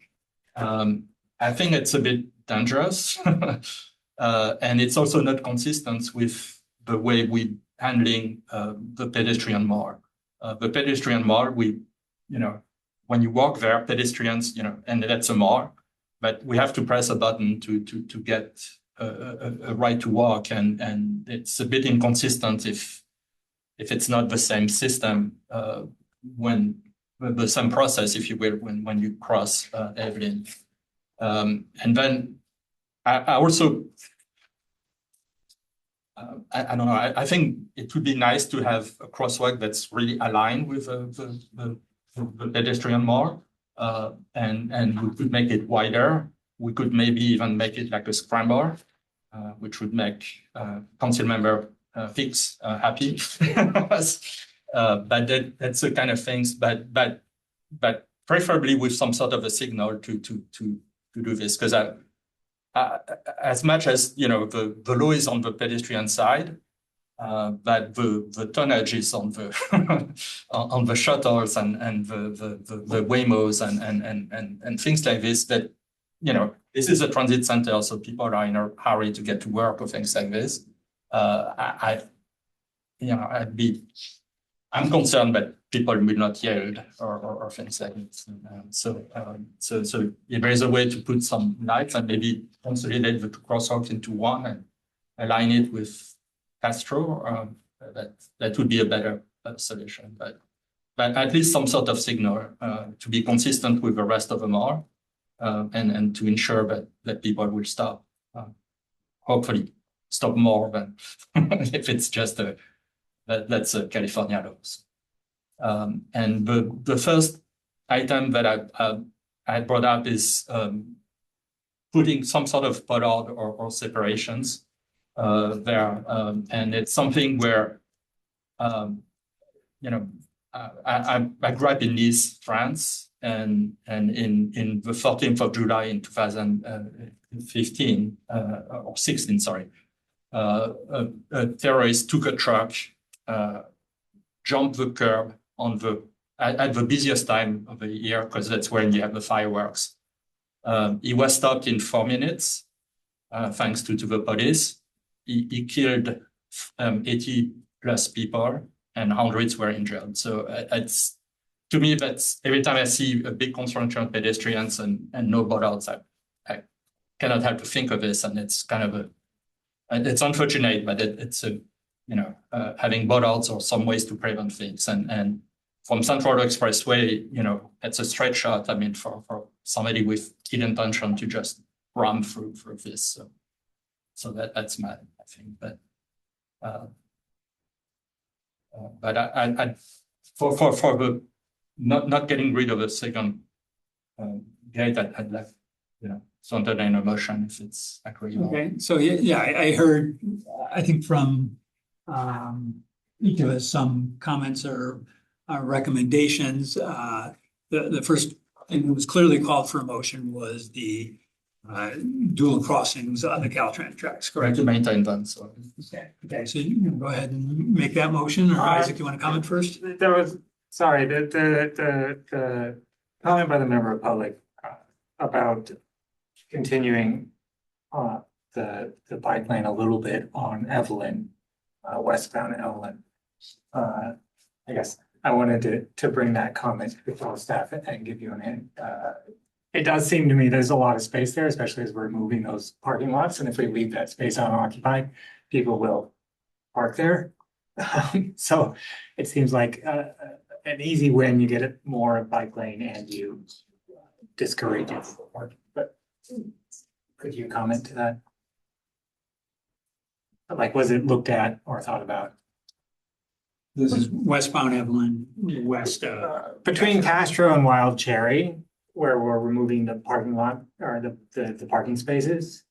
But there's a sharrow in the design in that, I guess, half a block.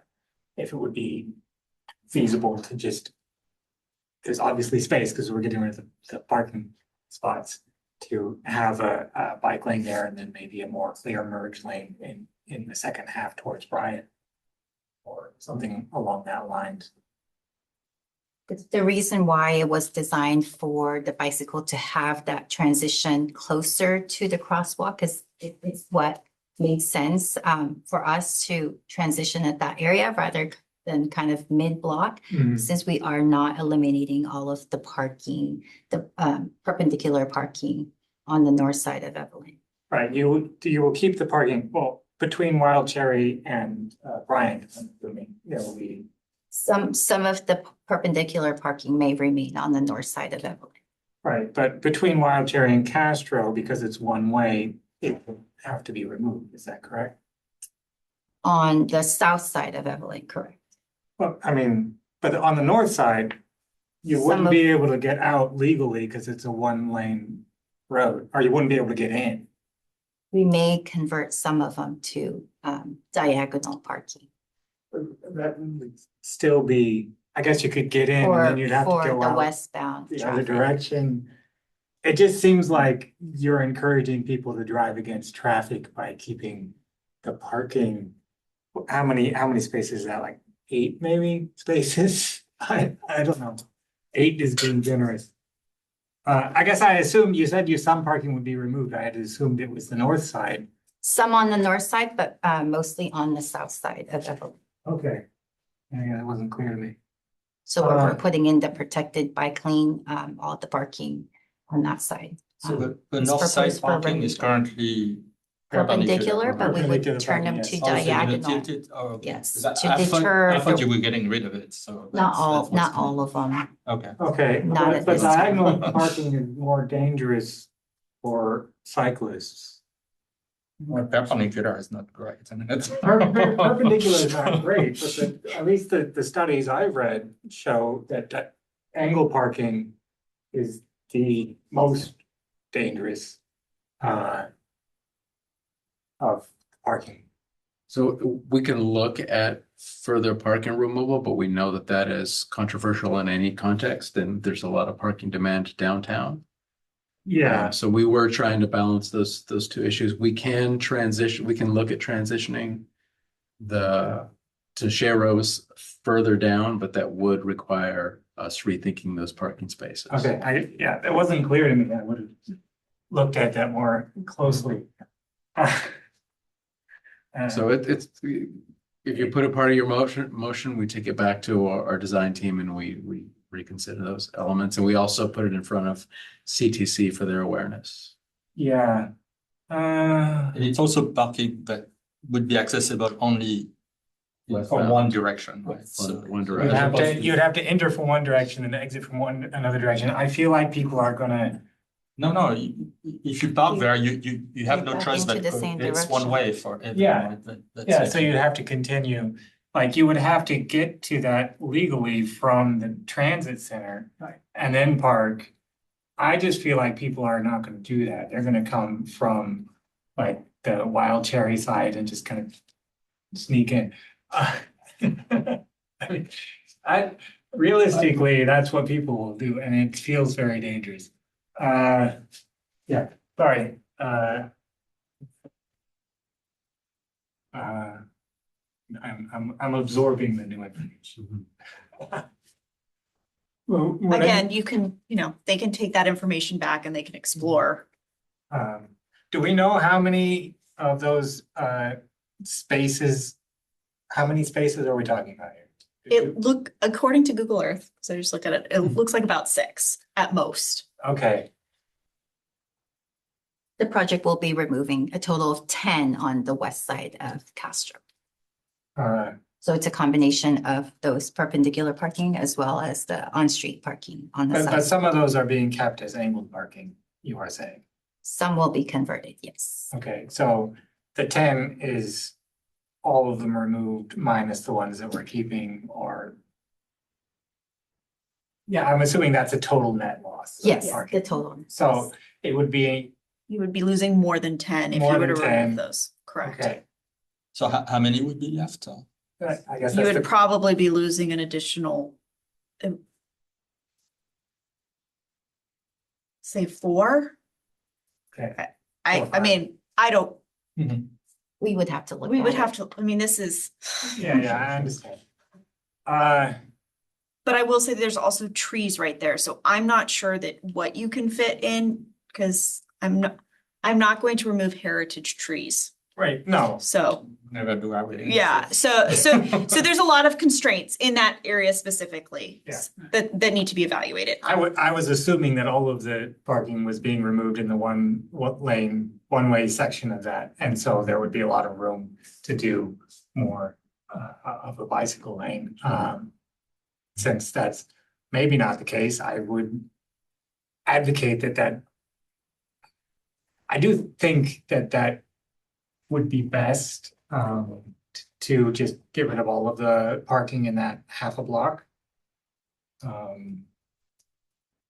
Yeah. Support that. Uh, If you want. So, Well, we have one motion, I think, that Serge would like to make that's clear. Do we want to keep that a separate motion and another recommendation, or do we, Isaac, are you? Just for point of clarification, your motion would be a request for CTC to recommend staff to Caltrain.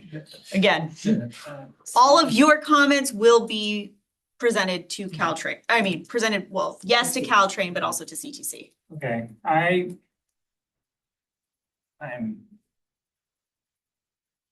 trying to draft language now. Member Bonte would you like to make your motion? But it's not like I have written it, but I can. Or I can try and write something so that Yeah, it's clear. Yeah, because I'm thinking we have a motion on the Caltrain crosswalks. We are requesting that CTC recommend staff bring to Caltrain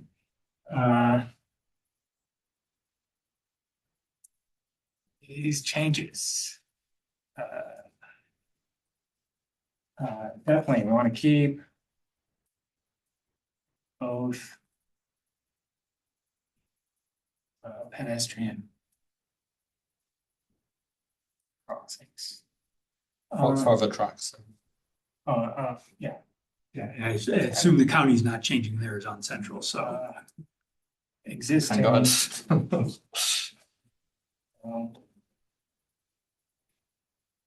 Pedestrian crossings. Not eliminate the. And I think that's the one you are strongly feeling on, but do we want to add anything else? Yeah, the question is, you want it on separate motions or one? I think we put everything on one that we're all aligned on, and it can be nice and long like we did before. Okay, keep going then. Again, the longer you make it, Mhm. the harder it is for CTC to pass in one. So we can break them off? But again, and they don't all have to be motions. It doesn't mean that your comments aren't going to be taken to CTC or to council and not going to be conveyed to, I mean, we all have notes of your comments, the crosswalks, I understand your pedestrian crossing, that is a priority. That's a motion you would like to make. Exploring the parking.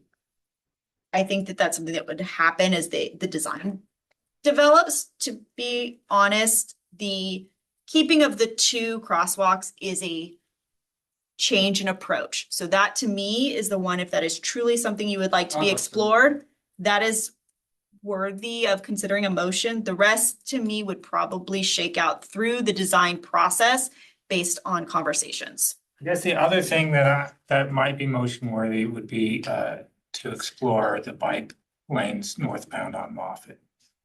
But that's less clear to me what exactly we're recommending, because I don't. It's also, I feel it's a bit out of scope. I mean, I don't know, so.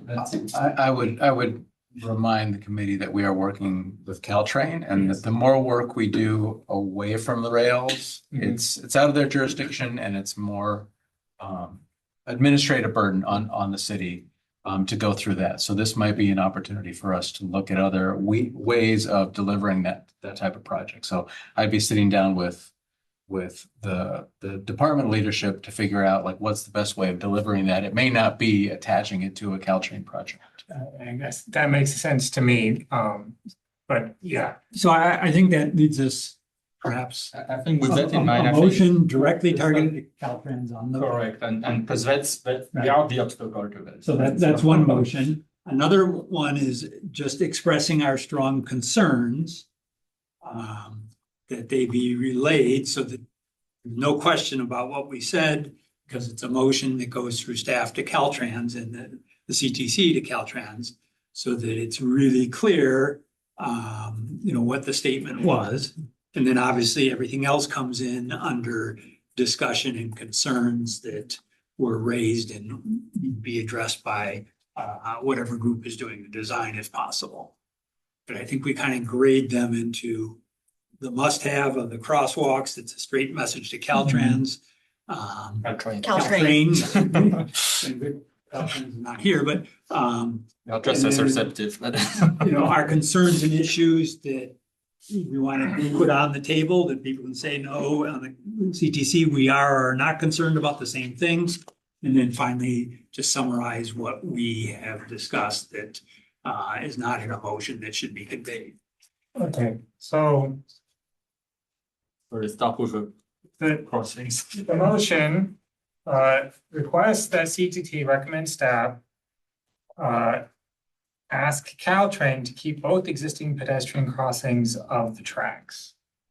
Sound about right? And I might to align with the dual crossings at Central Expressway. So for the benefit of the committee, I'll just relay our last conversations with Caltrain, Mhm. the engineering group, and their comments back to us regarding the second crossing.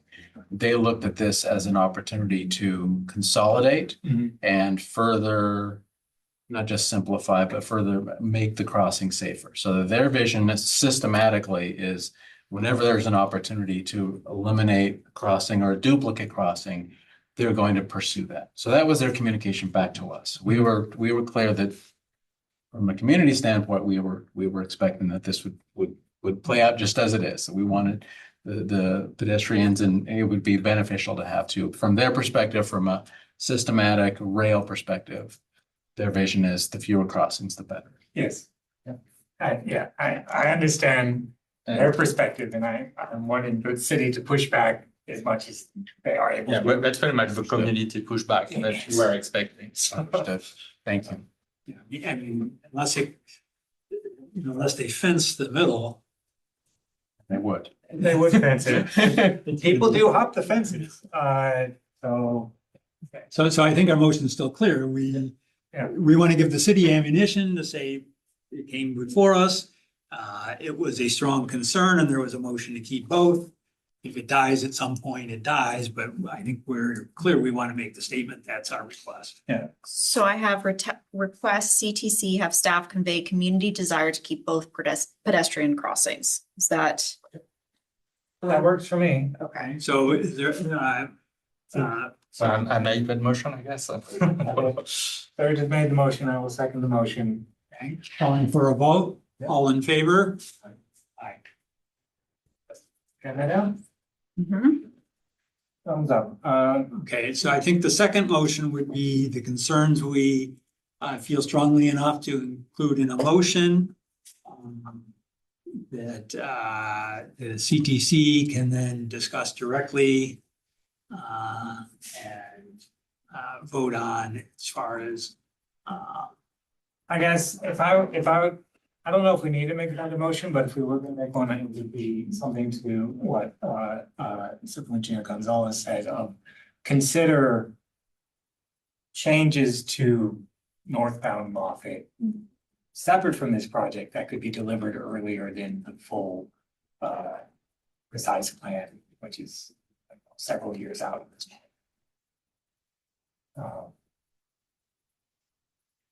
Does that feel like, or I don't know, we can just leave it. What do you guys think? I think there's gonna be increasing pedestrian bike traffic the nicer Castro Street gets. And the Evelyn improvements are gonna attract, so I think it's, something that we should point out that, the most dangerous point may move, but it's still nearby on Moffett Boulevard there. Could you remind me just real quick, the precise plan's in design right now?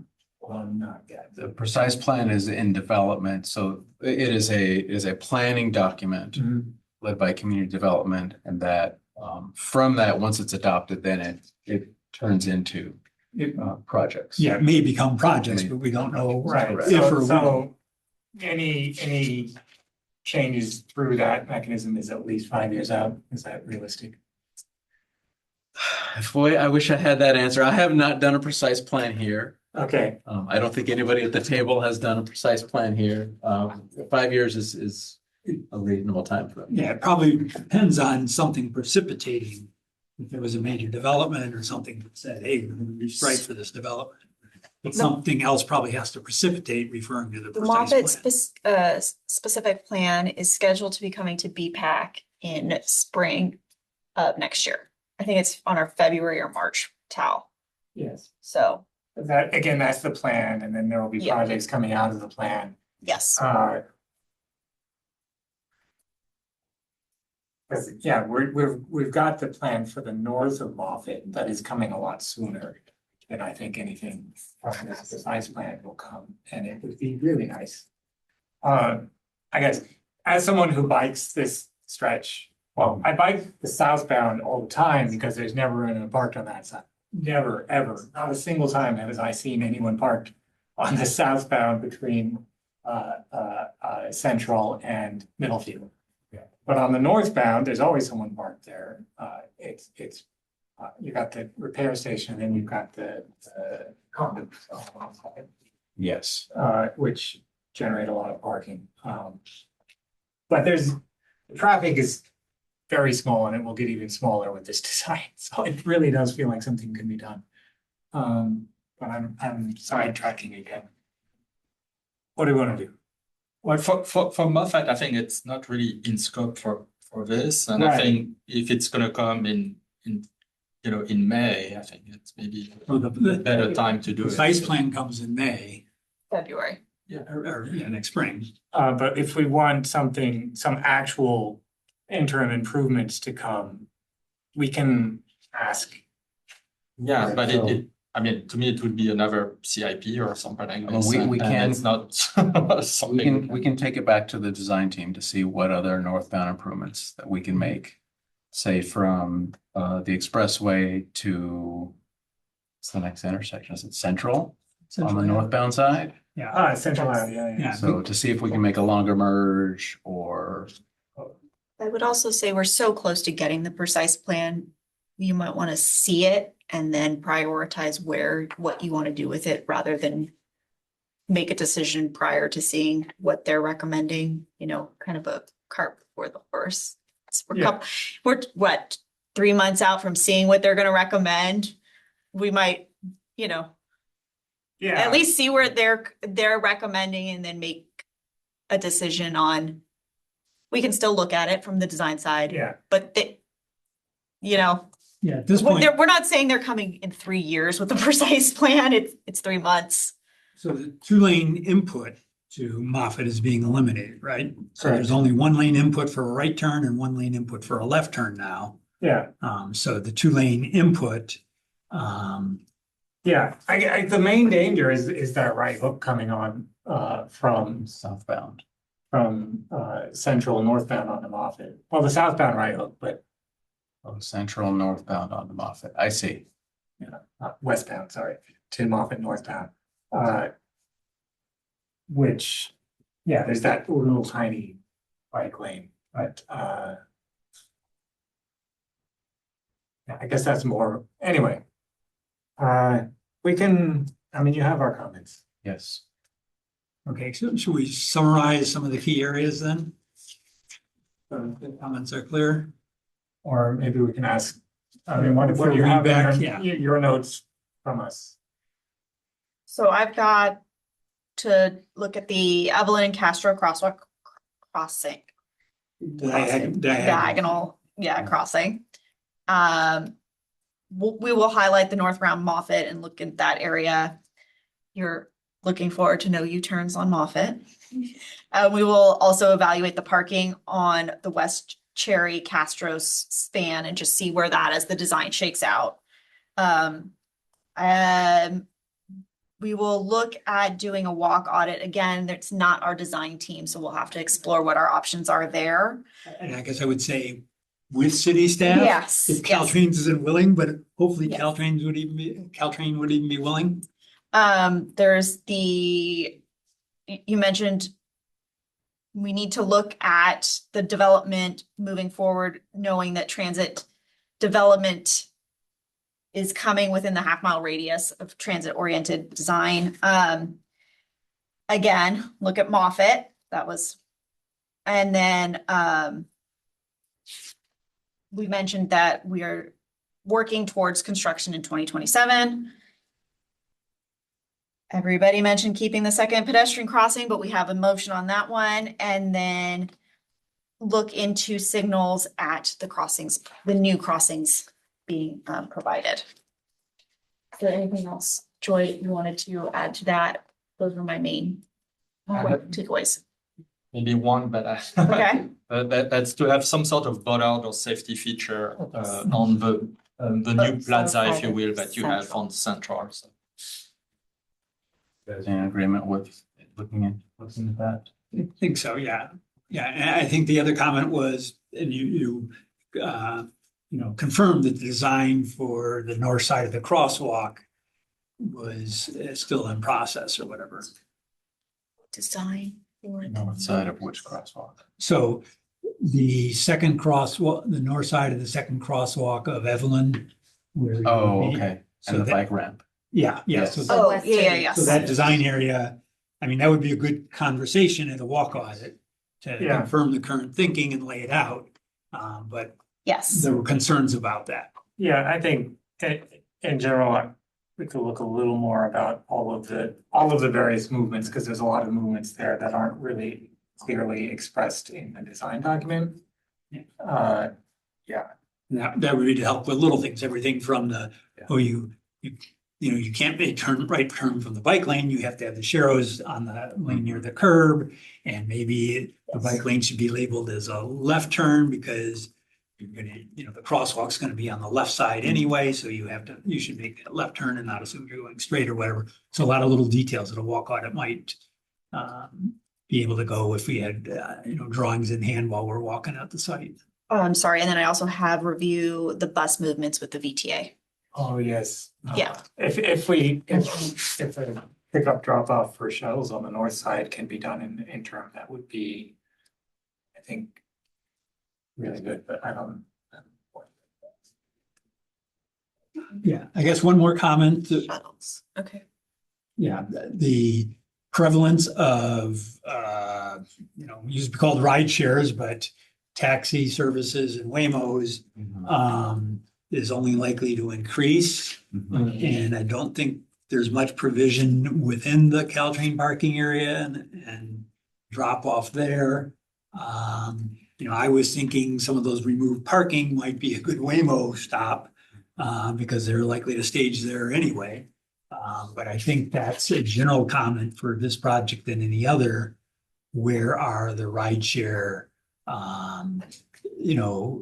going to occur legally or illegally, and which ones of those would be a safety? So illegally, as I walk there, I can tell you they happen on Central Expressway, on but not,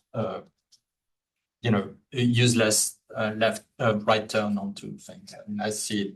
Yeah, it's Every time. That's logical. I mean, it's like it's not actually totally unsafe there. There might be other locations where people do it. So, Yeah. and it's where it's both unsafe and illegal. I was just blocking a lane completely. So there was one comment I forgot. Sorry, it's around the quiet zones. Prospect asked for questions and my understanding from what Palo Alto is doing is that they're still debating on how to do grade separations, and that's a Palo Alto process, I guess. But in the interim, they're doing some changes to the existing crossings so that they can have a quiet zone, and the changes they make is really to make sure that you have barriers on all possible things, and I think it's going to be the case here, right? We're going to have only pedestrians and bikes can cross, and they are gated properly in both directions. So I'm not sure who we need to push, but it would be nice to have also a quiet zone down there, because that's my my watch has like some warnings when it's too loud, and it got triggered a few times on that crossing. So I think what you're saying is some of the contemplated improvements may make a quiet zone easier to implement. So there is a quiet zone feasibility study as part of the 25-26 CIP. So that will kick off in spring with staff increases. Yes. Hopefully. When I have more than this. And to add to that, my understanding is that in those locations, you put down a quad gate. That's the term of art for that. That's the improvement that gives the opportunity to evaluate a quiet zone. Those areas are typically not adjacent to a station, so there may be further requirements that as you're approaching so that's something station. that would be sufficient at Reinsdorf, but not. Right. And it's all evaluated through federal regulations. So it will be a process. Right. But there is a project identified. So we will take that on. And since it's only pedestrians and and bikes. cyclists, maybe the volume can be lowered a bit, because, That's a federal. we're not It's- insulated into, It's a federal regulation for the volume of the bells on the, or the horns on the train, actually. Yeah. 85 decibels. So, yeah, it is, but better safe than sorry. Okay, so I think we've done our motion and we've reviewed the Yep. list. Are we ready to close out this item? Yep. Thank you. Great. Okay, so we can move on. Can we request a quick break? I don't know if you've noticed, but we're having this little, we need to reset the system so Oh, that sure. you guys can get a screen. yeah, Okay. and then we need time for. Yeah. He's come back. Zoom now, but it's just not. Oh, okay. Do you want to try this one? The consultants always. No, it's none of them are showing it. It's the actual system. Just, very large tech Okay, companies. let's restart the whole thing, yeah. Okay, all right, that's comforting. Yeah, just tell them, sorry. Hi, everyone. We are having some issue with our TV monitor, so we are going to restart the system Doesn't and matter. hopefully that will fix the issue. So give us like 2 minutes. And actually, kill this one. Yeah, let's kill that one. We don't have the easiest system every time, or every other time. No, he's Yeah. gonna.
All right, we just have slides we want to share, so. Yeah. We want to make sure that we can do that. The lines aren't there anymore. They're pretty worn last time I remember. Oh, that whole, yeah. I think I'm It's just plugged in. kind of, you know, I'm make your own art. A lot of the times when I see it. Right.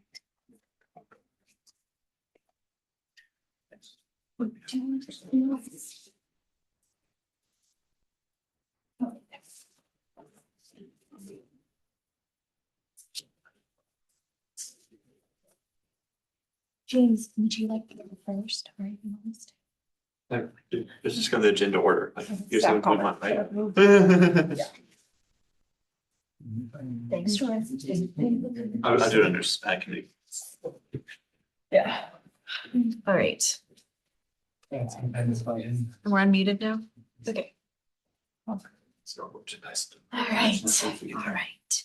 And we're live. Okay. Okay, moving on, staff comments 7.1. Are we recording?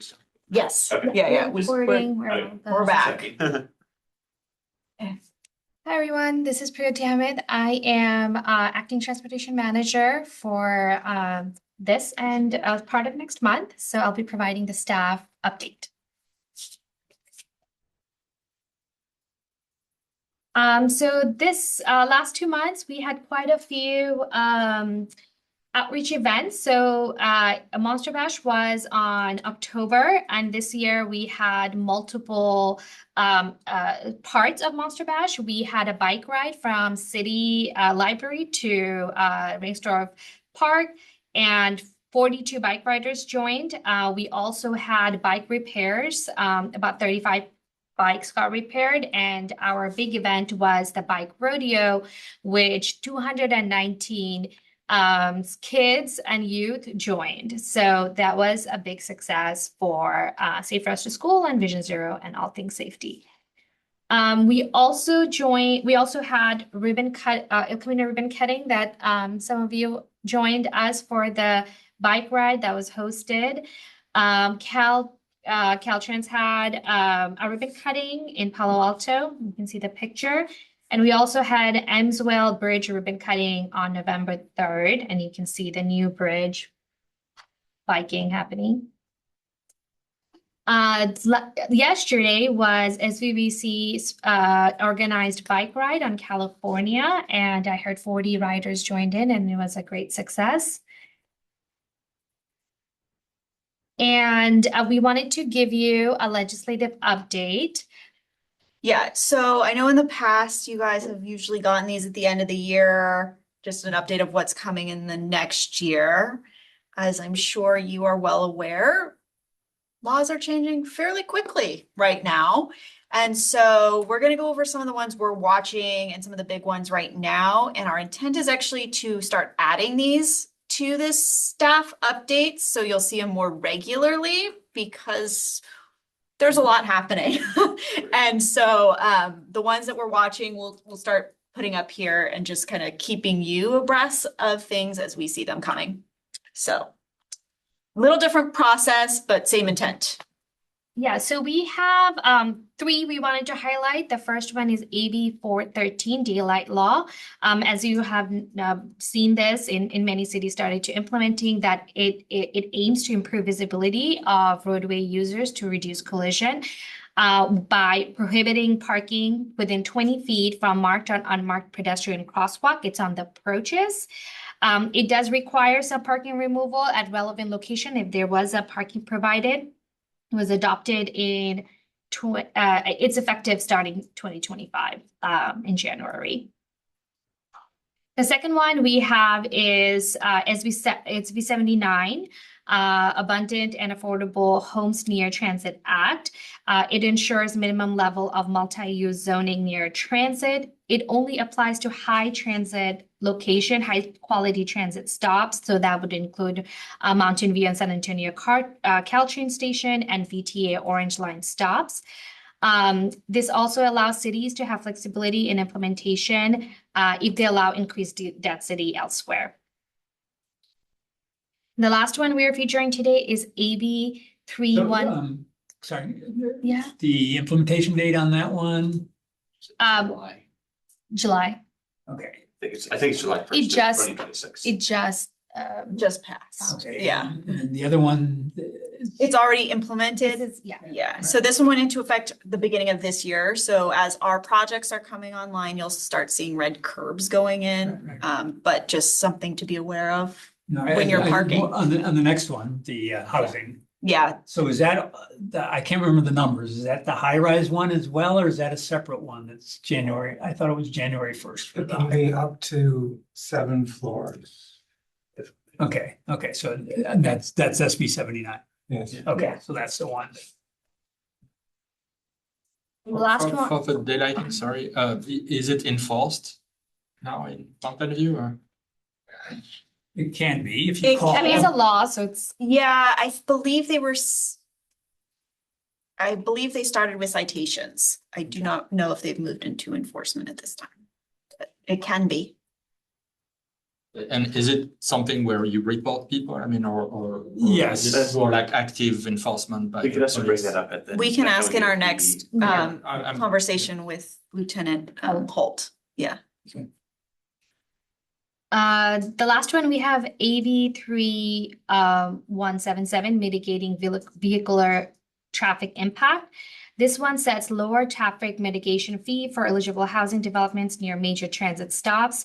It prohibits mandating developers to widen street if it is located near transit. It was signed into law and went into effect in September 2024.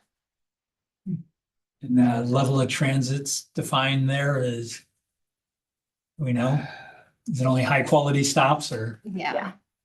That wording might be a different one than the map from SB 79 though. There's different, There's a yes, couple there's a different different levels of high depending on, yes, it's ranges between every 15 minutes or every 20 minutes, depending on what. Yes. I guess my thinking was Palo Alto's development on San Antonio.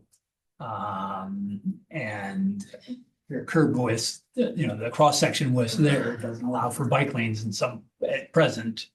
I'm not familiar enough with their development in that area.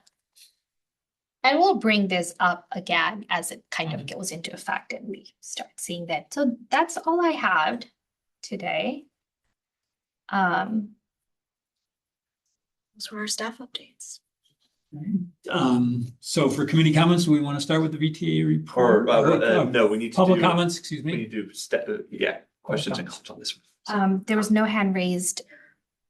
Oh, we had two, sorry, I don't know if, I have two things from my VTA meeting, so I'm not sure what you're gonna bring up from BPAC, so I don't want to steal your thunder, but they're not that exciting, so, okay, you included them, so I'm gonna let you. I checked on Okay, so they're all yours. So we should go through public comments. You go through public comments. Okay, so public comments on the Zoom meeting, Yes. currently none. I believe what somebody raised their hand. April, give me 1 second. I'm just gonna pull up my timer and share my screen. For sure.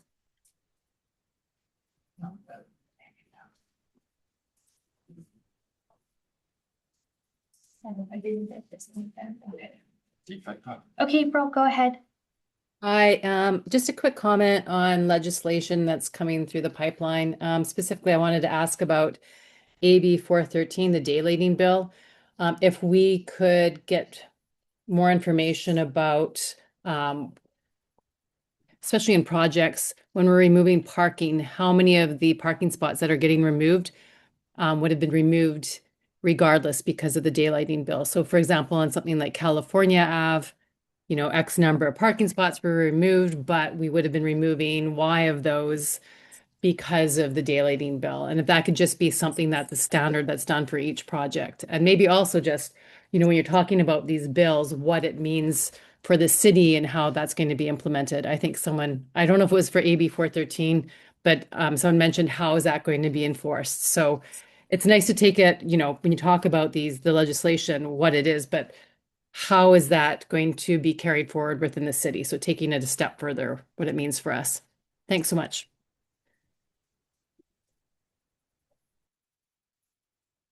Any other public comments on Zoom? Nope, that's all we have. Okay. Any members of the public in the room? Seeing none, okay. Going to committee member questions. So maybe I missed this, but is it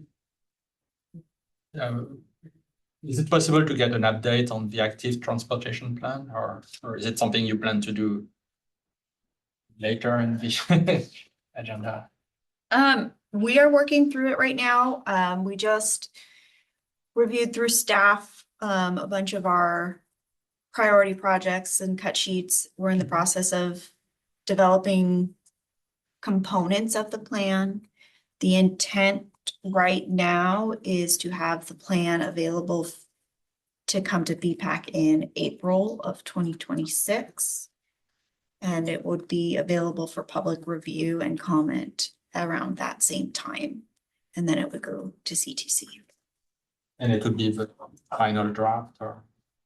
It would be draft for public comment. Yeah. But no interim things, because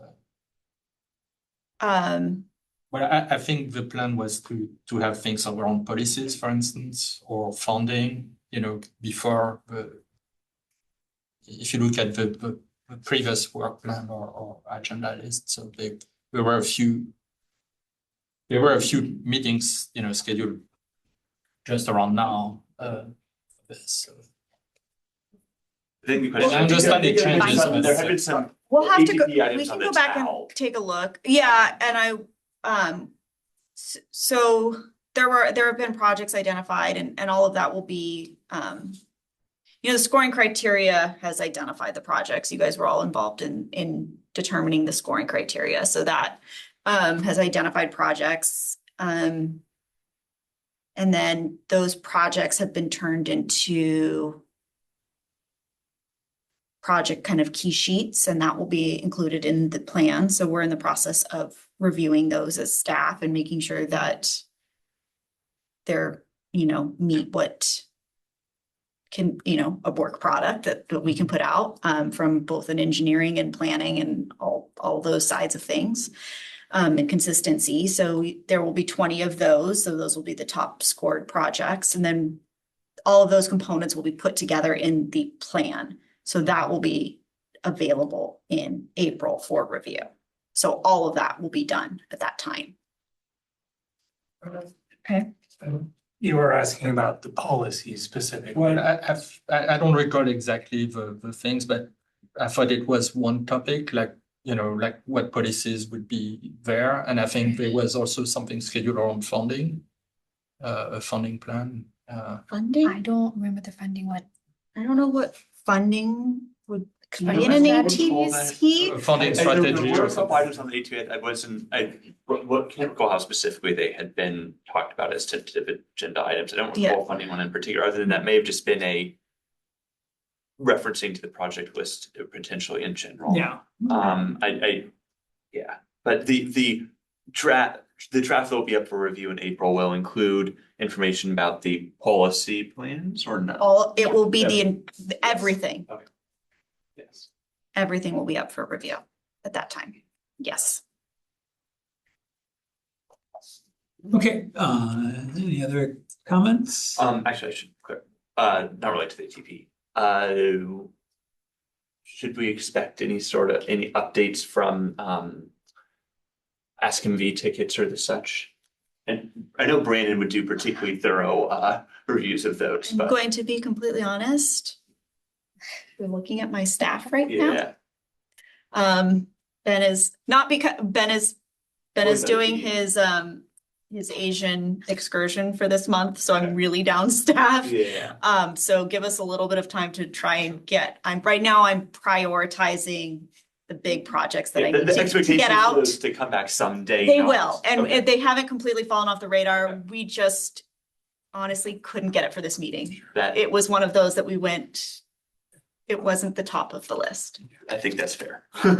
So it is on the radar. They're not gonna And fall we're off. still collecting all that information. Yes. It's just summarizing and putting it for the Yeah. meeting.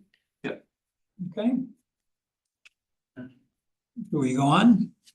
That sounds appropriate. Okay, committee comments, maybe starting with the VTA report? Yes, I will. So we didn't actually get this added as a separate agenda item, so there's a limit to the degree to which we can discuss this, but we can do that at the next meeting if there's a need for substantial discussion. We recommended me to be appointed to the VTA BPAC. I don't know, in like May or June or something, but then it has to work through our council formally approving it and then the VTA board ratifying it. So I did attend most of the August 13th VTA BPAC meeting. I was not actually on the BPAC at that moment in time. The items there were largely informational to educate BPAC members about what was going on. There is an item about the collision database that the county uses. It's called Crossroads. It is apparently relatively old and doesn't do great at exposing the information for public access. So that's what many of the BPAC comments centered around. The second item there was about the county's local road safety plan for county roads and expressways. I imagine for Mountain View, that's mostly relevant for how that might impact Central Expressway, since by definition, any other county roads are not in the city of Mountain View. But it would affect something like, I don't know, Mount Hamilton Road, I think, or such, and unincorporated pockets. It's at this point, it may actually be adopted, but at the time it was very near final adoption, and a lot of the comments were around infrastructure strategies for improving safety that I would imagine would match with most of what people here would be familiar with. And then there was an update on what the county was doing for basically managing traffic signals that were referenced various projects to coordinate. I think it was one project, coordinate traffic lights. And I don't know if that included like on-ramp lights at freeways or the such to reduce congestion. Next slide, please.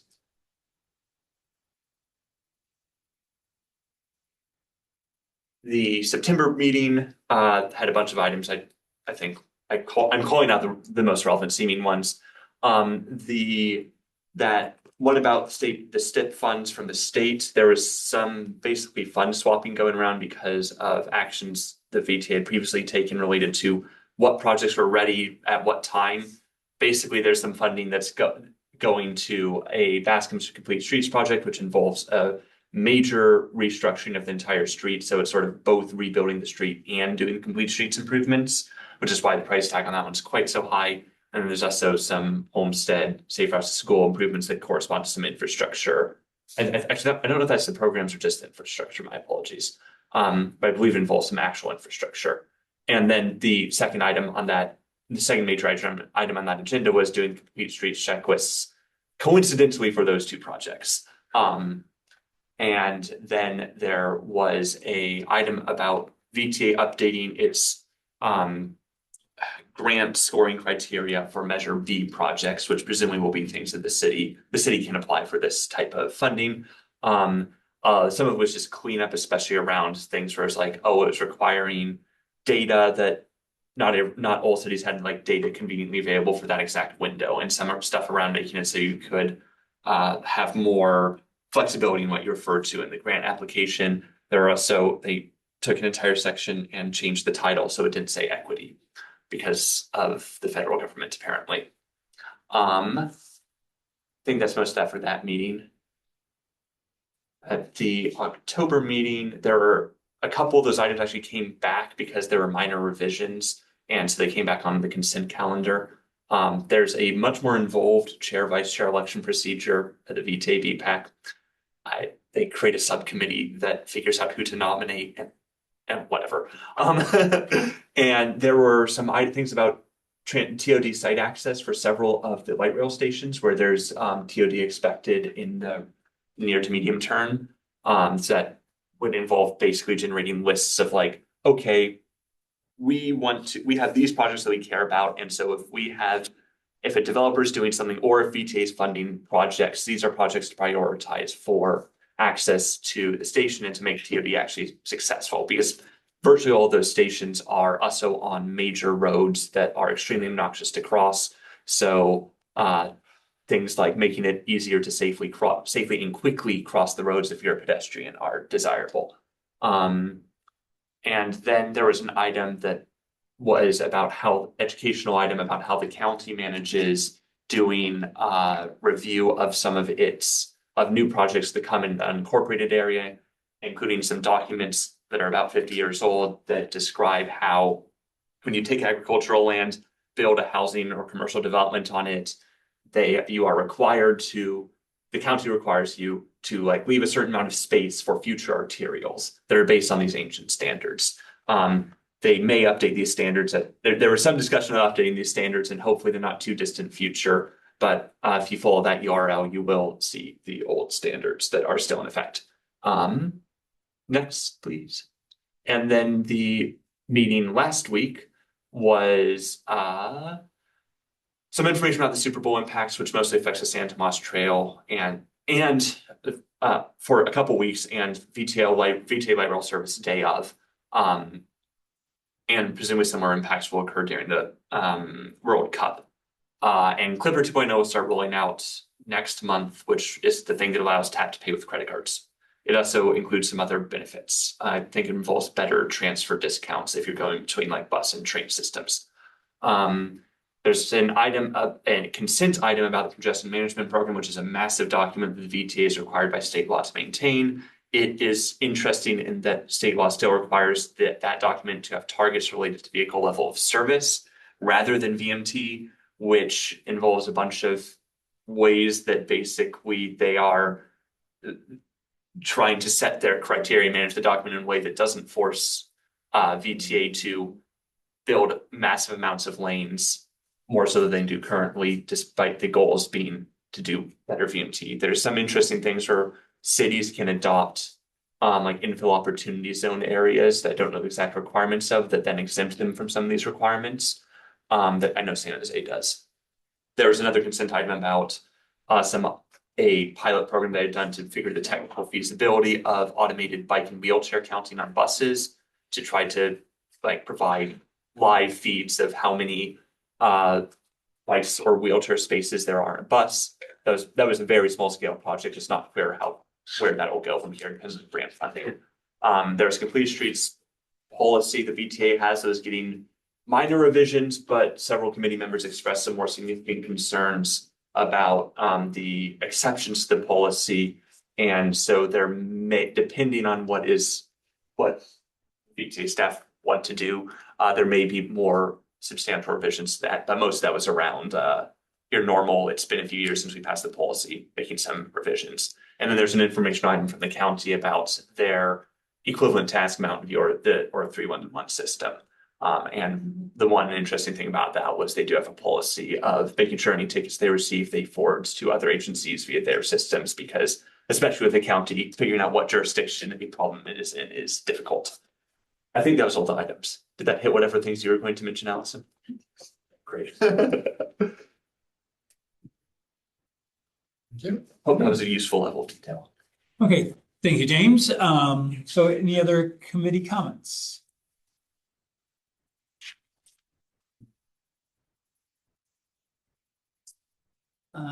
So I guess I'd like to make one, two things. One, appreciation. I guess I'm getting more and more enthused about the El Camino bike lanes and the impact that's having. And, you know, the city did an excellent job of kind of leveraging Caltrans to make that happen. And I think we applied funding to some of the pedestrian crosswalks, which are coming online or about to come online. So, you know, anecdotally, I just noticed more people walking and biking and making use of those as opposed to dodging traffic and doing all kinds of goofy things.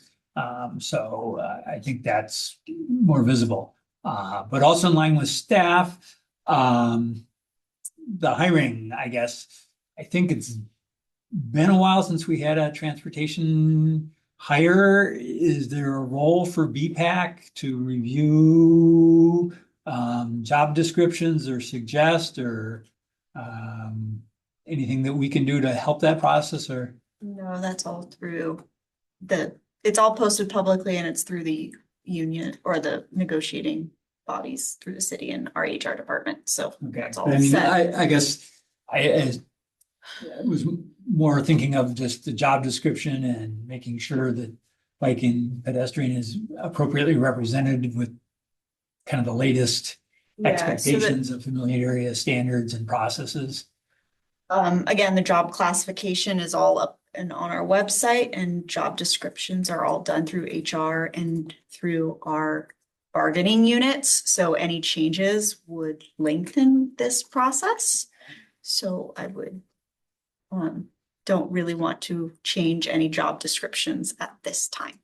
Because obviously it's important for us to get the staff on board and making sure that they have the range of skills that and experience that would be useful. But the transportation manager job description, all city jobs are listed on the website. So you can go there anytime if you want to see what a associate planner 2 does. I don't know, I just made up a title. I don't even know that exists. But if you wanted to look, that classification is on the website. You can see what the title is, what qualifications they need to have, what the expectations, who they report to, all of that is public information and all on the city website. So for any job in the city. Okay, great. Yeah, I mean, we'd welcome staffing up. Yes. So I guess that's my only comment. Anything else or? Ready to move on? Okay, so concluding committee comments, next action is our next scheduled meeting is the usual last Wednesday of the month on January 28th. Back to the usual time at 6:30 p.m. at this point. Yes, thank you guys for that's the no problem. So that is basically, and we're scheduled again last Wednesday in February, March, and April, looking ahead at this point. No other items to discuss. I think we can call it adjourned. Thank you. Thank you.